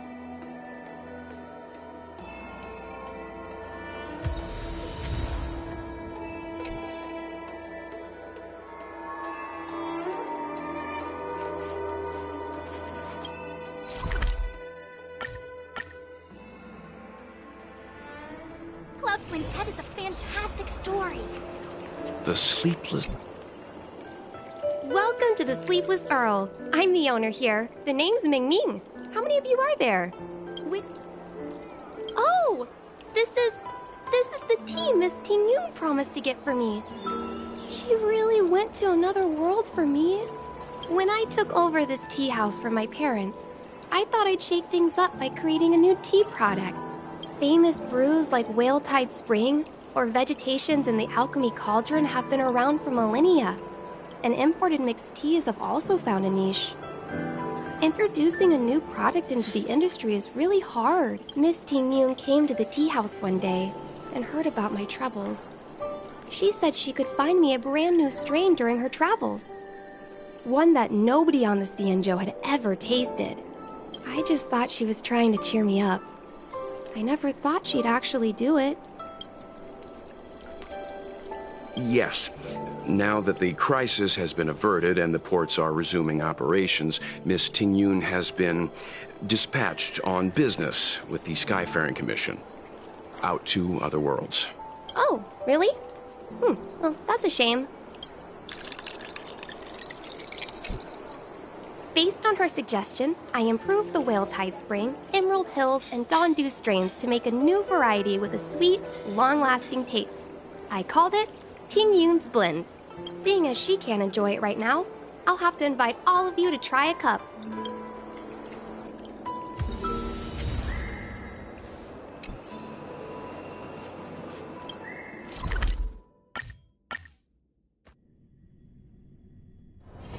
It's still early. Where to now?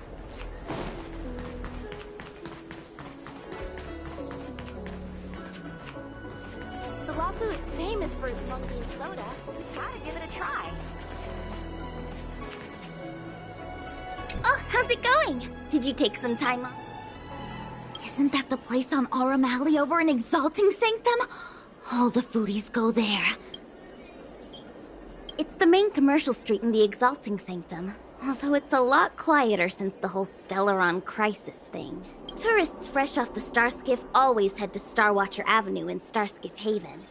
It's one of those bustling tourist streets. But if you want the real deal on local snacks, you've gotta get to Aurum Alley. Whenever I'm tired of Celestial Jade or slacking off, I head over for a bowl of Granny Chen's tofu. Darn it, now that you've brought it up, I suddenly don't feel like clocking in for work anymore.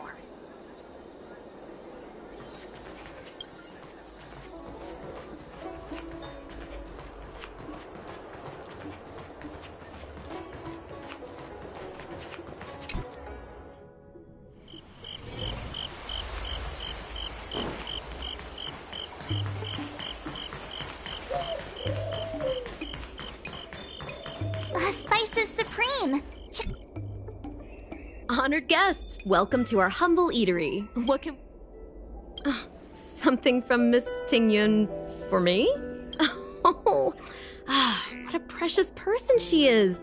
A sweet thing like her, gifting me a kitchen knife. When she first ate here, I told her my motto: you can't better your own food unless you taste it. Then she got me to talk about my hunting and cooking experiences out on other worlds. She was captivated. She pestered me about dish after dish.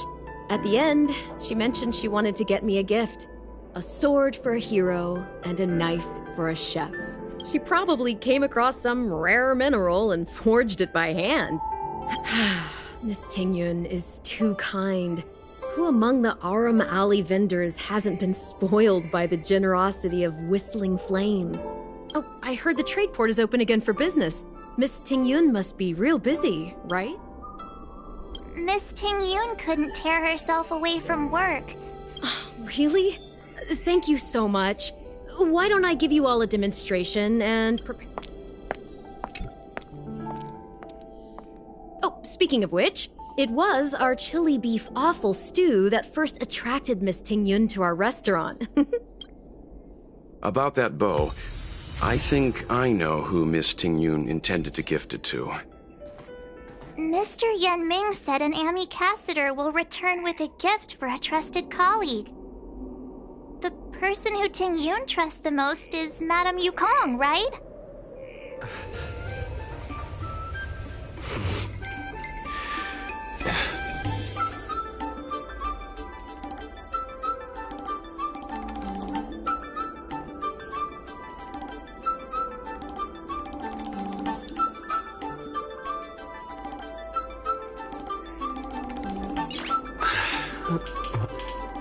Nice.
Nice.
Nice.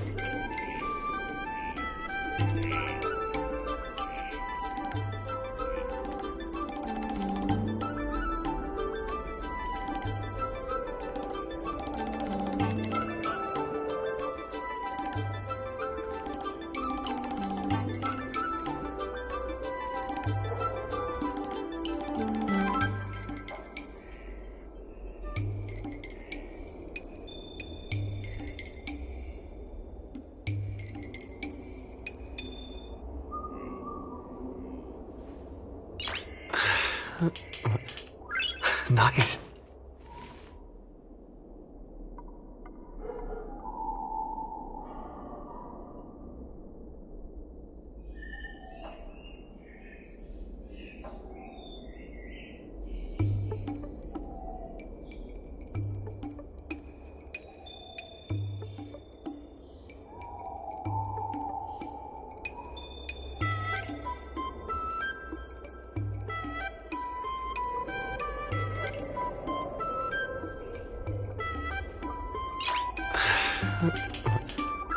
Nice.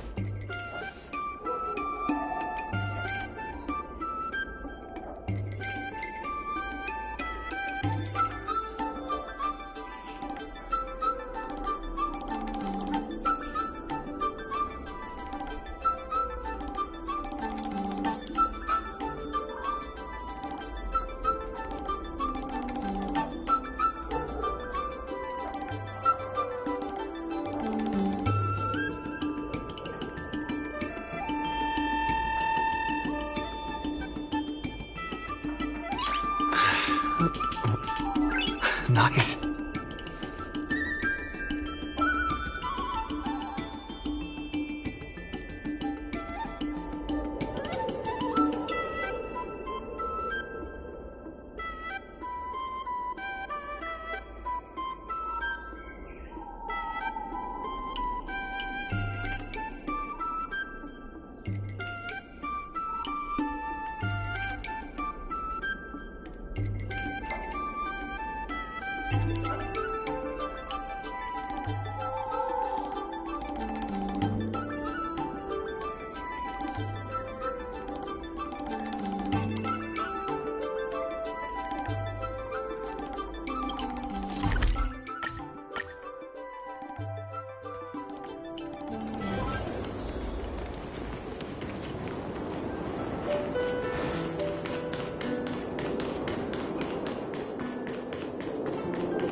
What brings you here?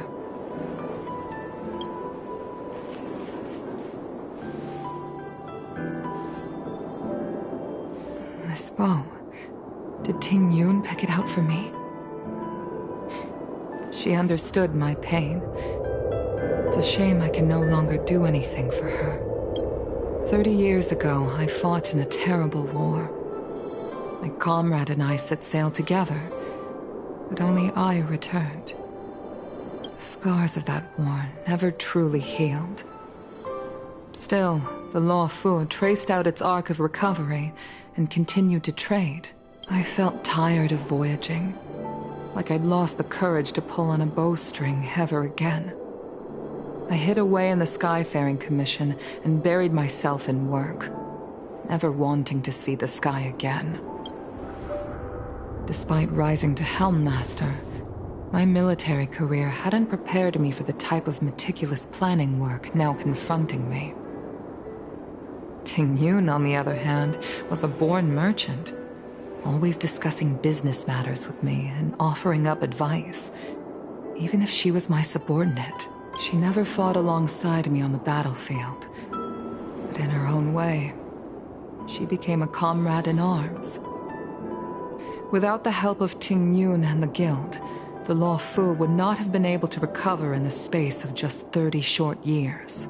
I used to think that the Xianzhou had changed with the times. Geniuses like Ting Yun were the future for the Skyfaring Commission's next generation. They would bring prosperity to the Law Fu. I was only ever suited to the flames of war. I was wrong. Only when the last minions of the Antimatter Legion are wiped out will I become useless to the Xianzhou. The Xianzhou needs people like me, those willing to cruise the sky and fight the flames. The star skiff is ready for the ceremony now. Everyone, please place your objects aboard the star skiff. Wait! Wait for me! Miss Ting Yun prepared a gift for me. As a fellow ambassador, I cannot fail to honor our custom.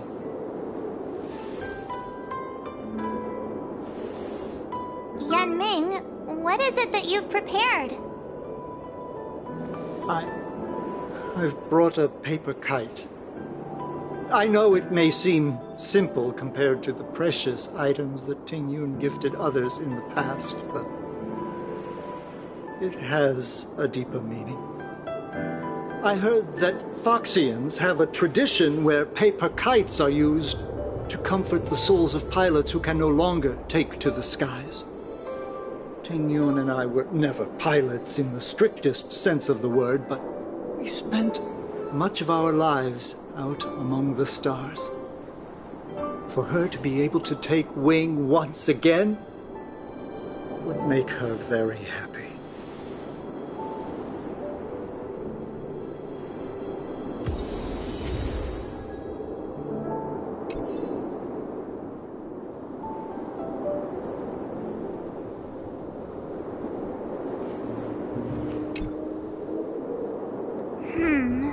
Out of all this stuff we've got, what do you think we should place on the star skiff?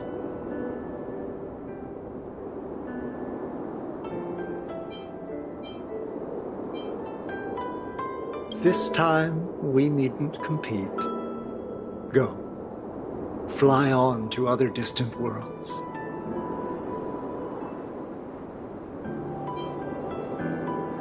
This is the tea that Meng Ming has made, especially named after you. Thank you for everything you've done for the Skyfaring Commission and the Law Fu. This small seal is the foundation of the Xianzhou's prosperity. This is a gift from Miss Yensui on behalf of all the restaurants on Arum Alley. You're going to love this. The Skyfaring Commission shall never forget you, Ting Yun. I will seek out the truth. And if it is discovered that you were taken from us, I swear to avenge your unjust end. It is time for the soul-soothing ceremony. Please make your way to Earthrise Agora in Starskiff Haven.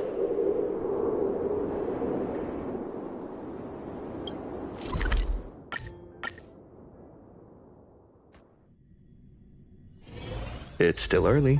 Where to now?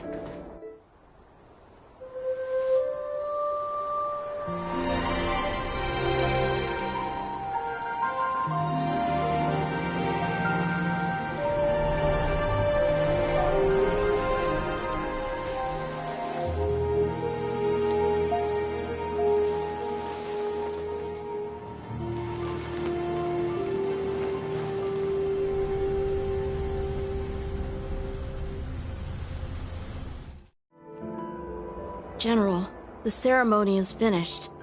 You should take a rest. Not yet. I have things I wish to convey to my astral friends. My apologies I couldn't get to you any sooner. Yan Qing made sure that I was fully recuperated. Before you leave the Luofu, there are 2 things I wish to gift the Express. What, 2 gifts? Has his conscience finally gotten the better of him? Is he going to make up for all our hard work along the way? Please, let us reconvene at the seat of divine foresight.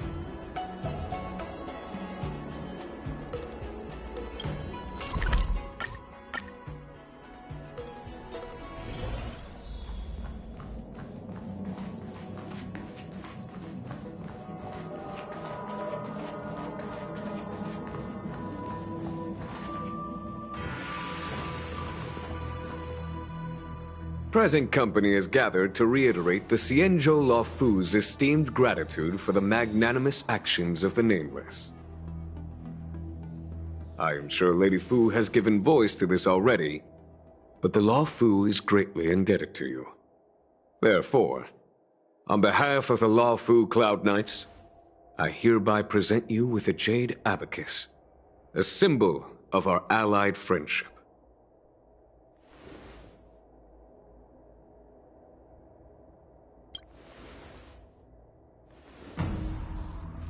back when the Alliance was first established. All those thousands of years ago, the Cienjo ships swore an oath, etching the record into a jade abacus. The world may crumble, and the heavens may fall, but this oath shall never be broken. The same is true of this jade abacus. It is a record of the Luofu Cloud Knight's promise to the crew of the Astral Express. It is also a beacon. Grip it tightly, and it will send a message to the jade abacus here, in my hand. No matter how astronomically distant you are, the Luofu Cloud Knights will always come to the aid of the crew, whatever your need may be. Wow, now that's what I call a payoff. Of course, I trust that such an important article will not be used for trivial or inappropriate circumstances. I hope you can understand. Yup, got it. Say no more. Sure thing. Thank you for your generosity, General. Don Hong. General. In accordance with the Edict of the Ten Lords Commission, I am hereby authorized to relieve your banishment decree. From this day henceforth, you may come and go freely on the Luofu. Nice!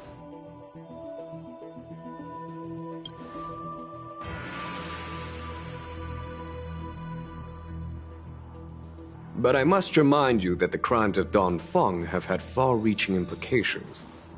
And some people, such as those in Scale Gorge Waterscape, will not be much moved by the issuance of a paper edict. While I can guarantee your freedom to come and go as you please, I cannot guarantee your safety. Again, I hope you can understand. I understand. This issuing of gifts brings with it a sense of relief. Even my wound is feeling much improved. The occasion calls for a line or two of poetry. Though I feel my efforts would be overshadowed by the erudition of Lady Fu. Another time, perhaps. The Express and its passengers have a long voyage ahead of them. May that voyage be smooth and untrammeled. I bid you farewell.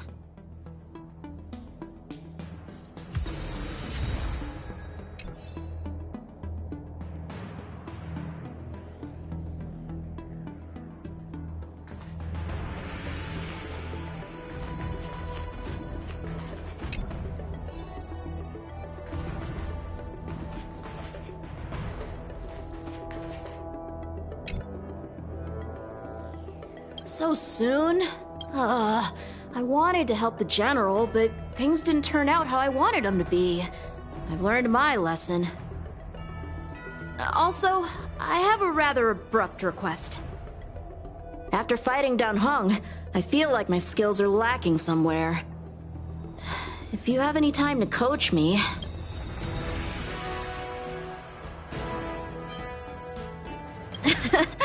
Deal. Safe travels.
It's still early.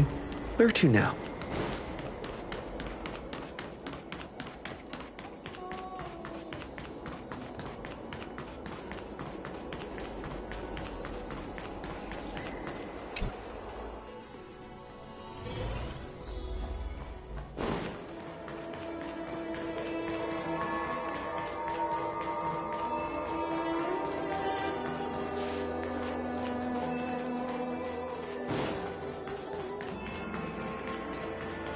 My home planet made its fortune, right?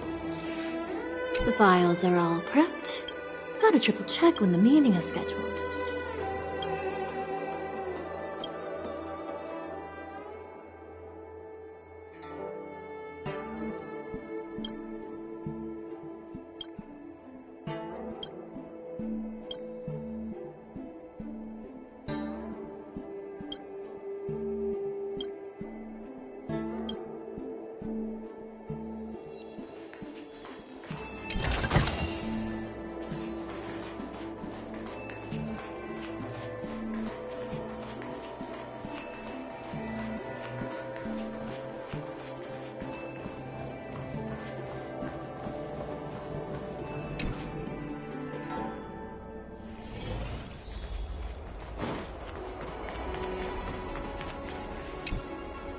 Are you off then? The Xianzhou Law Fu is all the richer for your brief time with us. I offer blessings on behalf of the Skyfaring Commission. If you require resupplying during your journey, you can always count on us.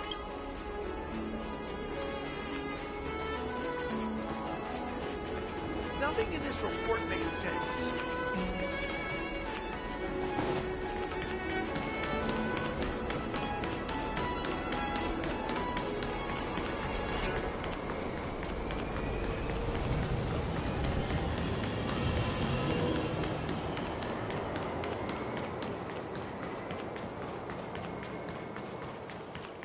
Welcome to the Sleepless Earl. How many of you are there? Let me know if there's anything I can do.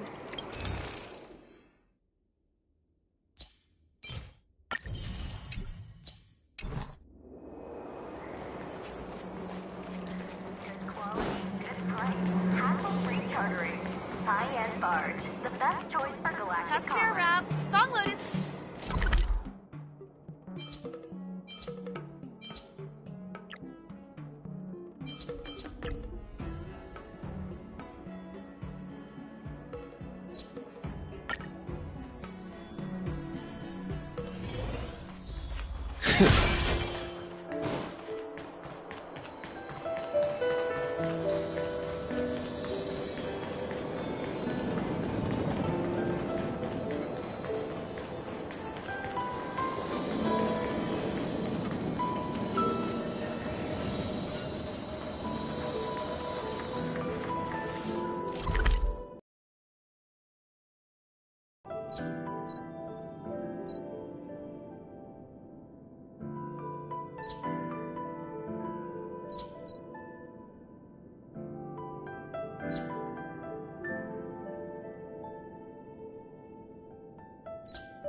Himiko messaged me. The Express detected the Jade Gates reopening.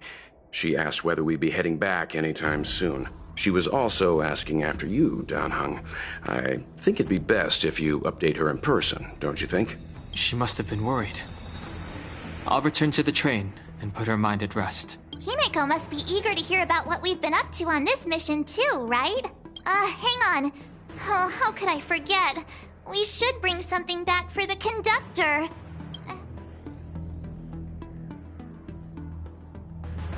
Oh yeah, there are some people we haven't said goodbye to yet. Fine, fine.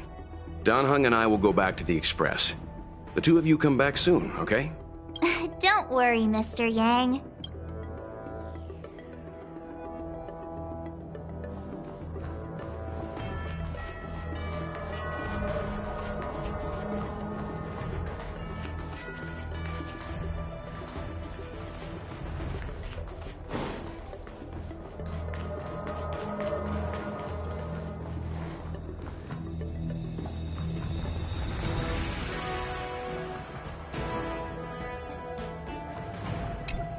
When I left the train, I should go back and give her an update.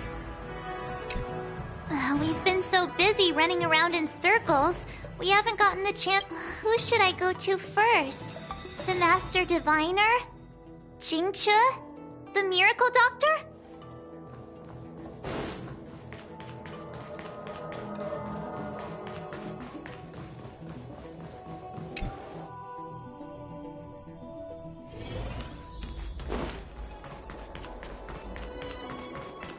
Good quality, good price, hassle-free chartering.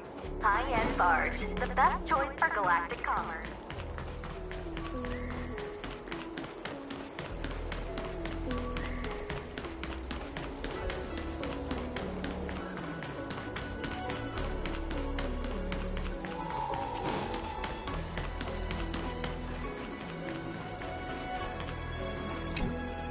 Hello!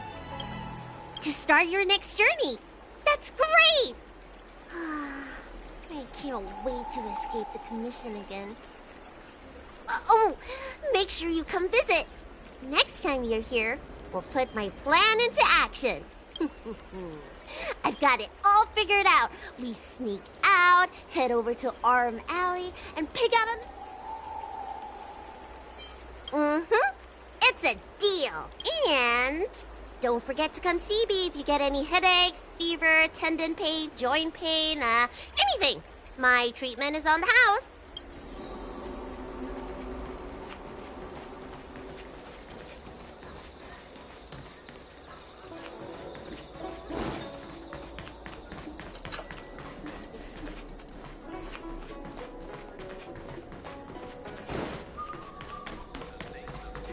Have you read the novel about the 10?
It's still early.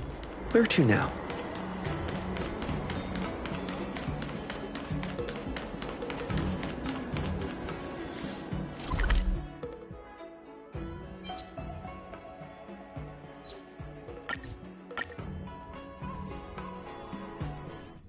There's a dreamlike quality to watching these star skiffs depart through the Jade Gate. How long will these ships sail? And which stars are they traveling to? From a universal perspective, there is little difference between the lives of long and short-lived species. The transcendence that the Xianzhou pursues is nothing compared to the enduring majesty of the stars. And the grief felt here is no different from our own.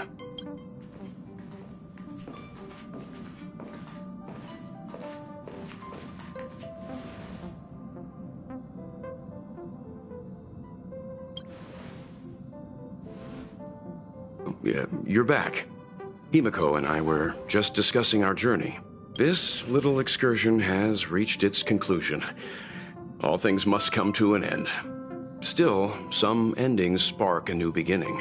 Next time, I think I should be the one trailblazing with you guys. Welt can stay on the Express. Since when did the work roster just change like that?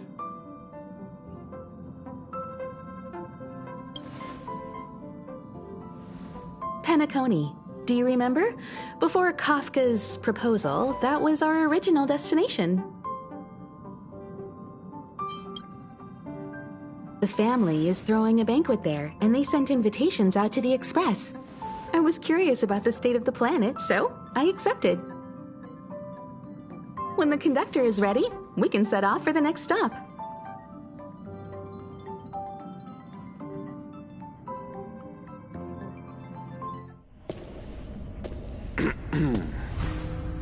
All who enter here are either jailers or prisoners.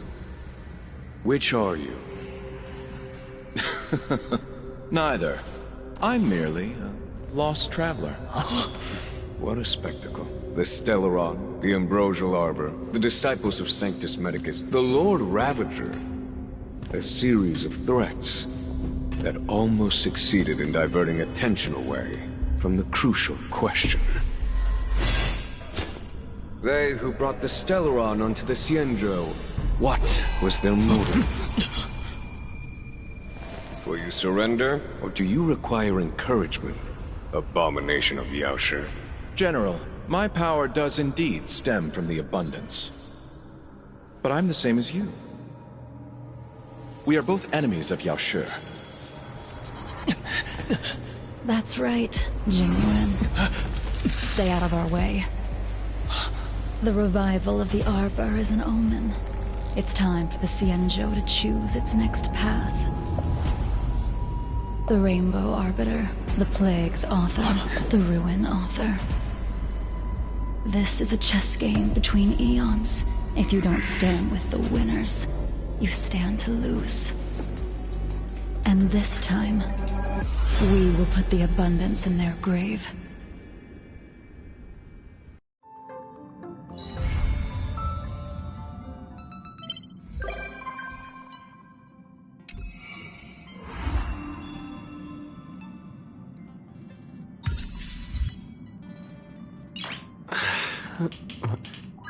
Nice.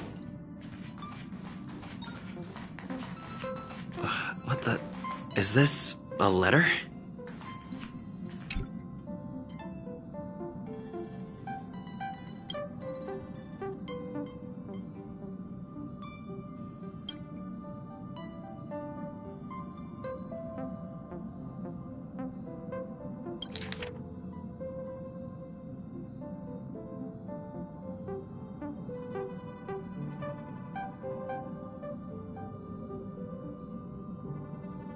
Upend the ancient sea and return to old ground. It's a letter for Dan Heng, but who is it from?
Time to head to the next stop. Let's meet up with everyone in the parlor car.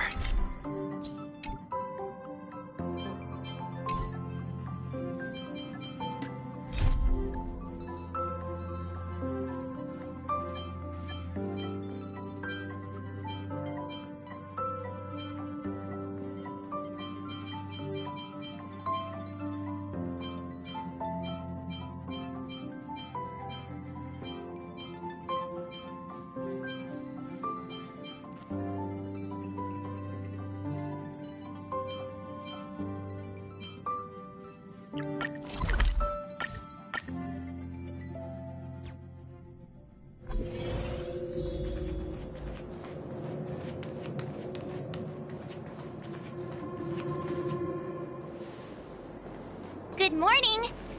Is work going well today, Master Diviner? I am extremely busy of late. If you have something to ask of me, do not delay. You were about to say something along the lines of, how did you know I wanted to ask something? But then you remembered who you were talking to and decided not to bother, correct?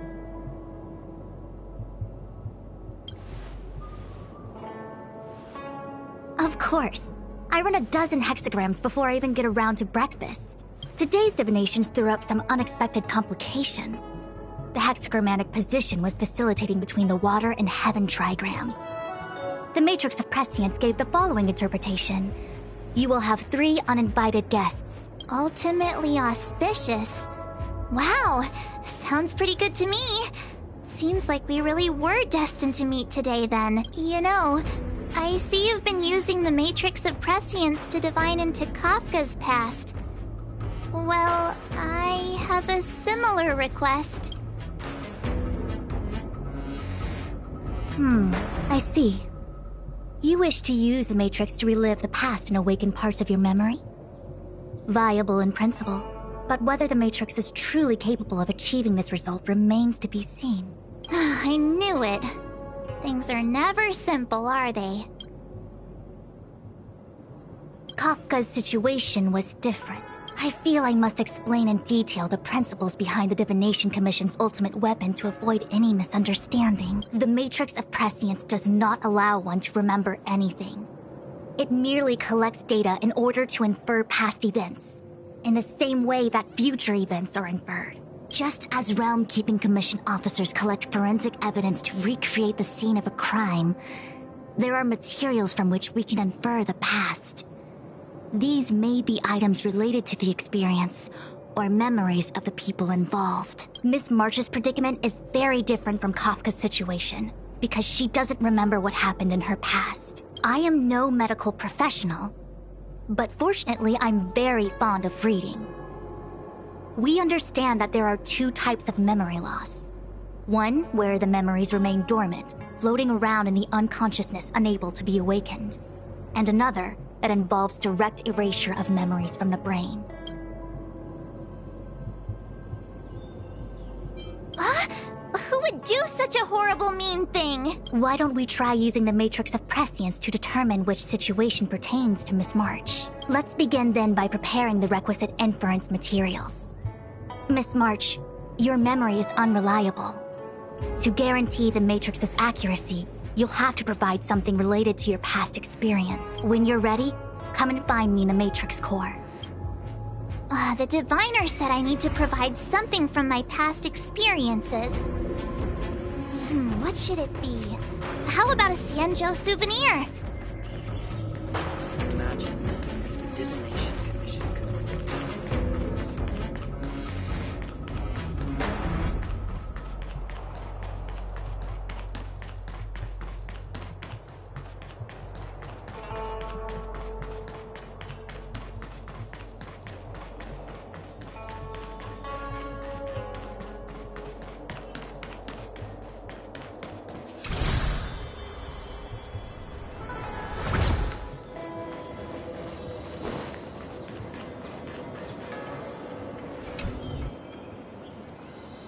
So, have you acquired something from your past? As a nameless, surely you must have souvenirs from your journeys that could evoke memories. I've got lots. It's just, I don't know what to choose.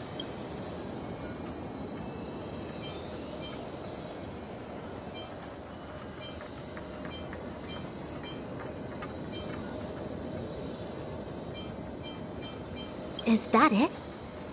Miss March, are you not able to provide possessions from before you lost your memory? Before I lost my memory? So, something I don't remember getting? It may be strange to you, but to infer the past, I need materials that were pertinent at that time. Could you try recalling some memories again? From before the memory loss. I'm sorry, Master Diviner. When Himiko found me in the ice, I was stark naked, like a newborn baby. And before you ask, no, I don't have any of that ice lying around. It melted away not long after I was rescued. Oh yeah! You sure are a smart cookie. My six-phased ice ability must date from before the memory loss. Master Diviner, any ice I create should do, right? It should indeed. I'll have someone place the material in the base of the terminal of the Matrix. Miss March, please position yourself in the Matrix core. We may begin our inference whenever you are ready.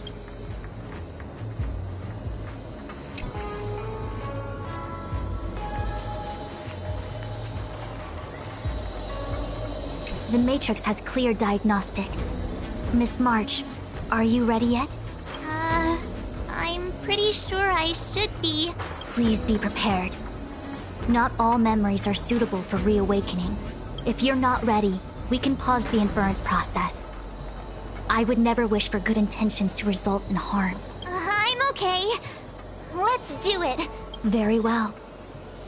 I will soon connect you to the Matrix of Prescience Ultima, where the Matrix will read your memories and guide you back into your past. If you reach a block in your memory, the Matrix will use the data gathered to derive a scenario and construct a possible past for you. Got it. Oh, can he join me too? I'm sorry. That would be highly inadvisable. You form the nexus of the Matrix's inference. He would only introduce redundant data to the system. In other words, inside the memory palace that the Matrix constructs, the only person you'll be able to count on is yourself. Don't worry. I can communicate with you from outside the Matrix and manipulate the recollection process to a certain extent. Let's begin.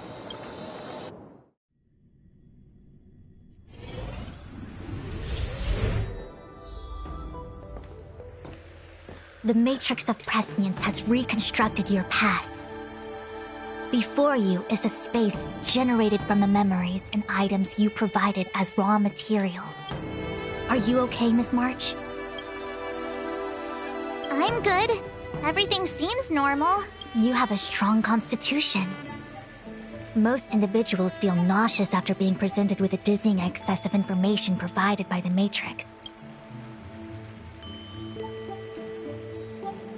I must be seeing things. Why are there 2 Fushens here?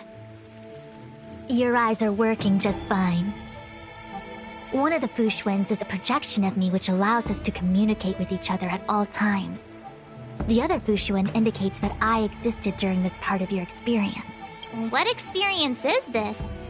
It looks like the healer's market.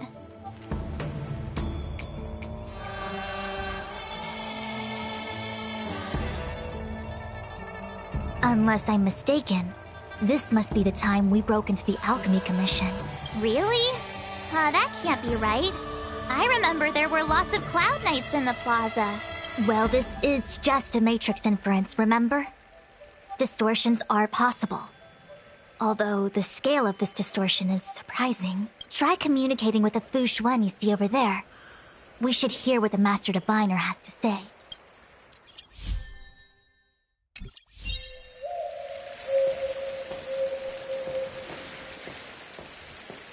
Miss Fushuen, is that you? If we want to resolve the Stellaron crisis, we must refine the question. What is the crux of the problem? Generally, it is believed that when one seizes on the crux of a problem, the problem will split open like bamboo on the edge of a knife. Nobody could have foreseen the catalyzing effect of the Stellaron on the ambrosial arbor. As the ancients said, blessings bring about misfortune and vice versa.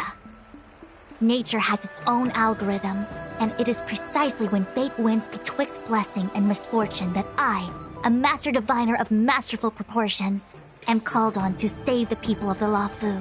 What the heck is she talking about? Master Diviner, did you actually say that at the time? I can't remember. It would appear that in Miss March's estimation, I'm somewhat of a blabbermouth.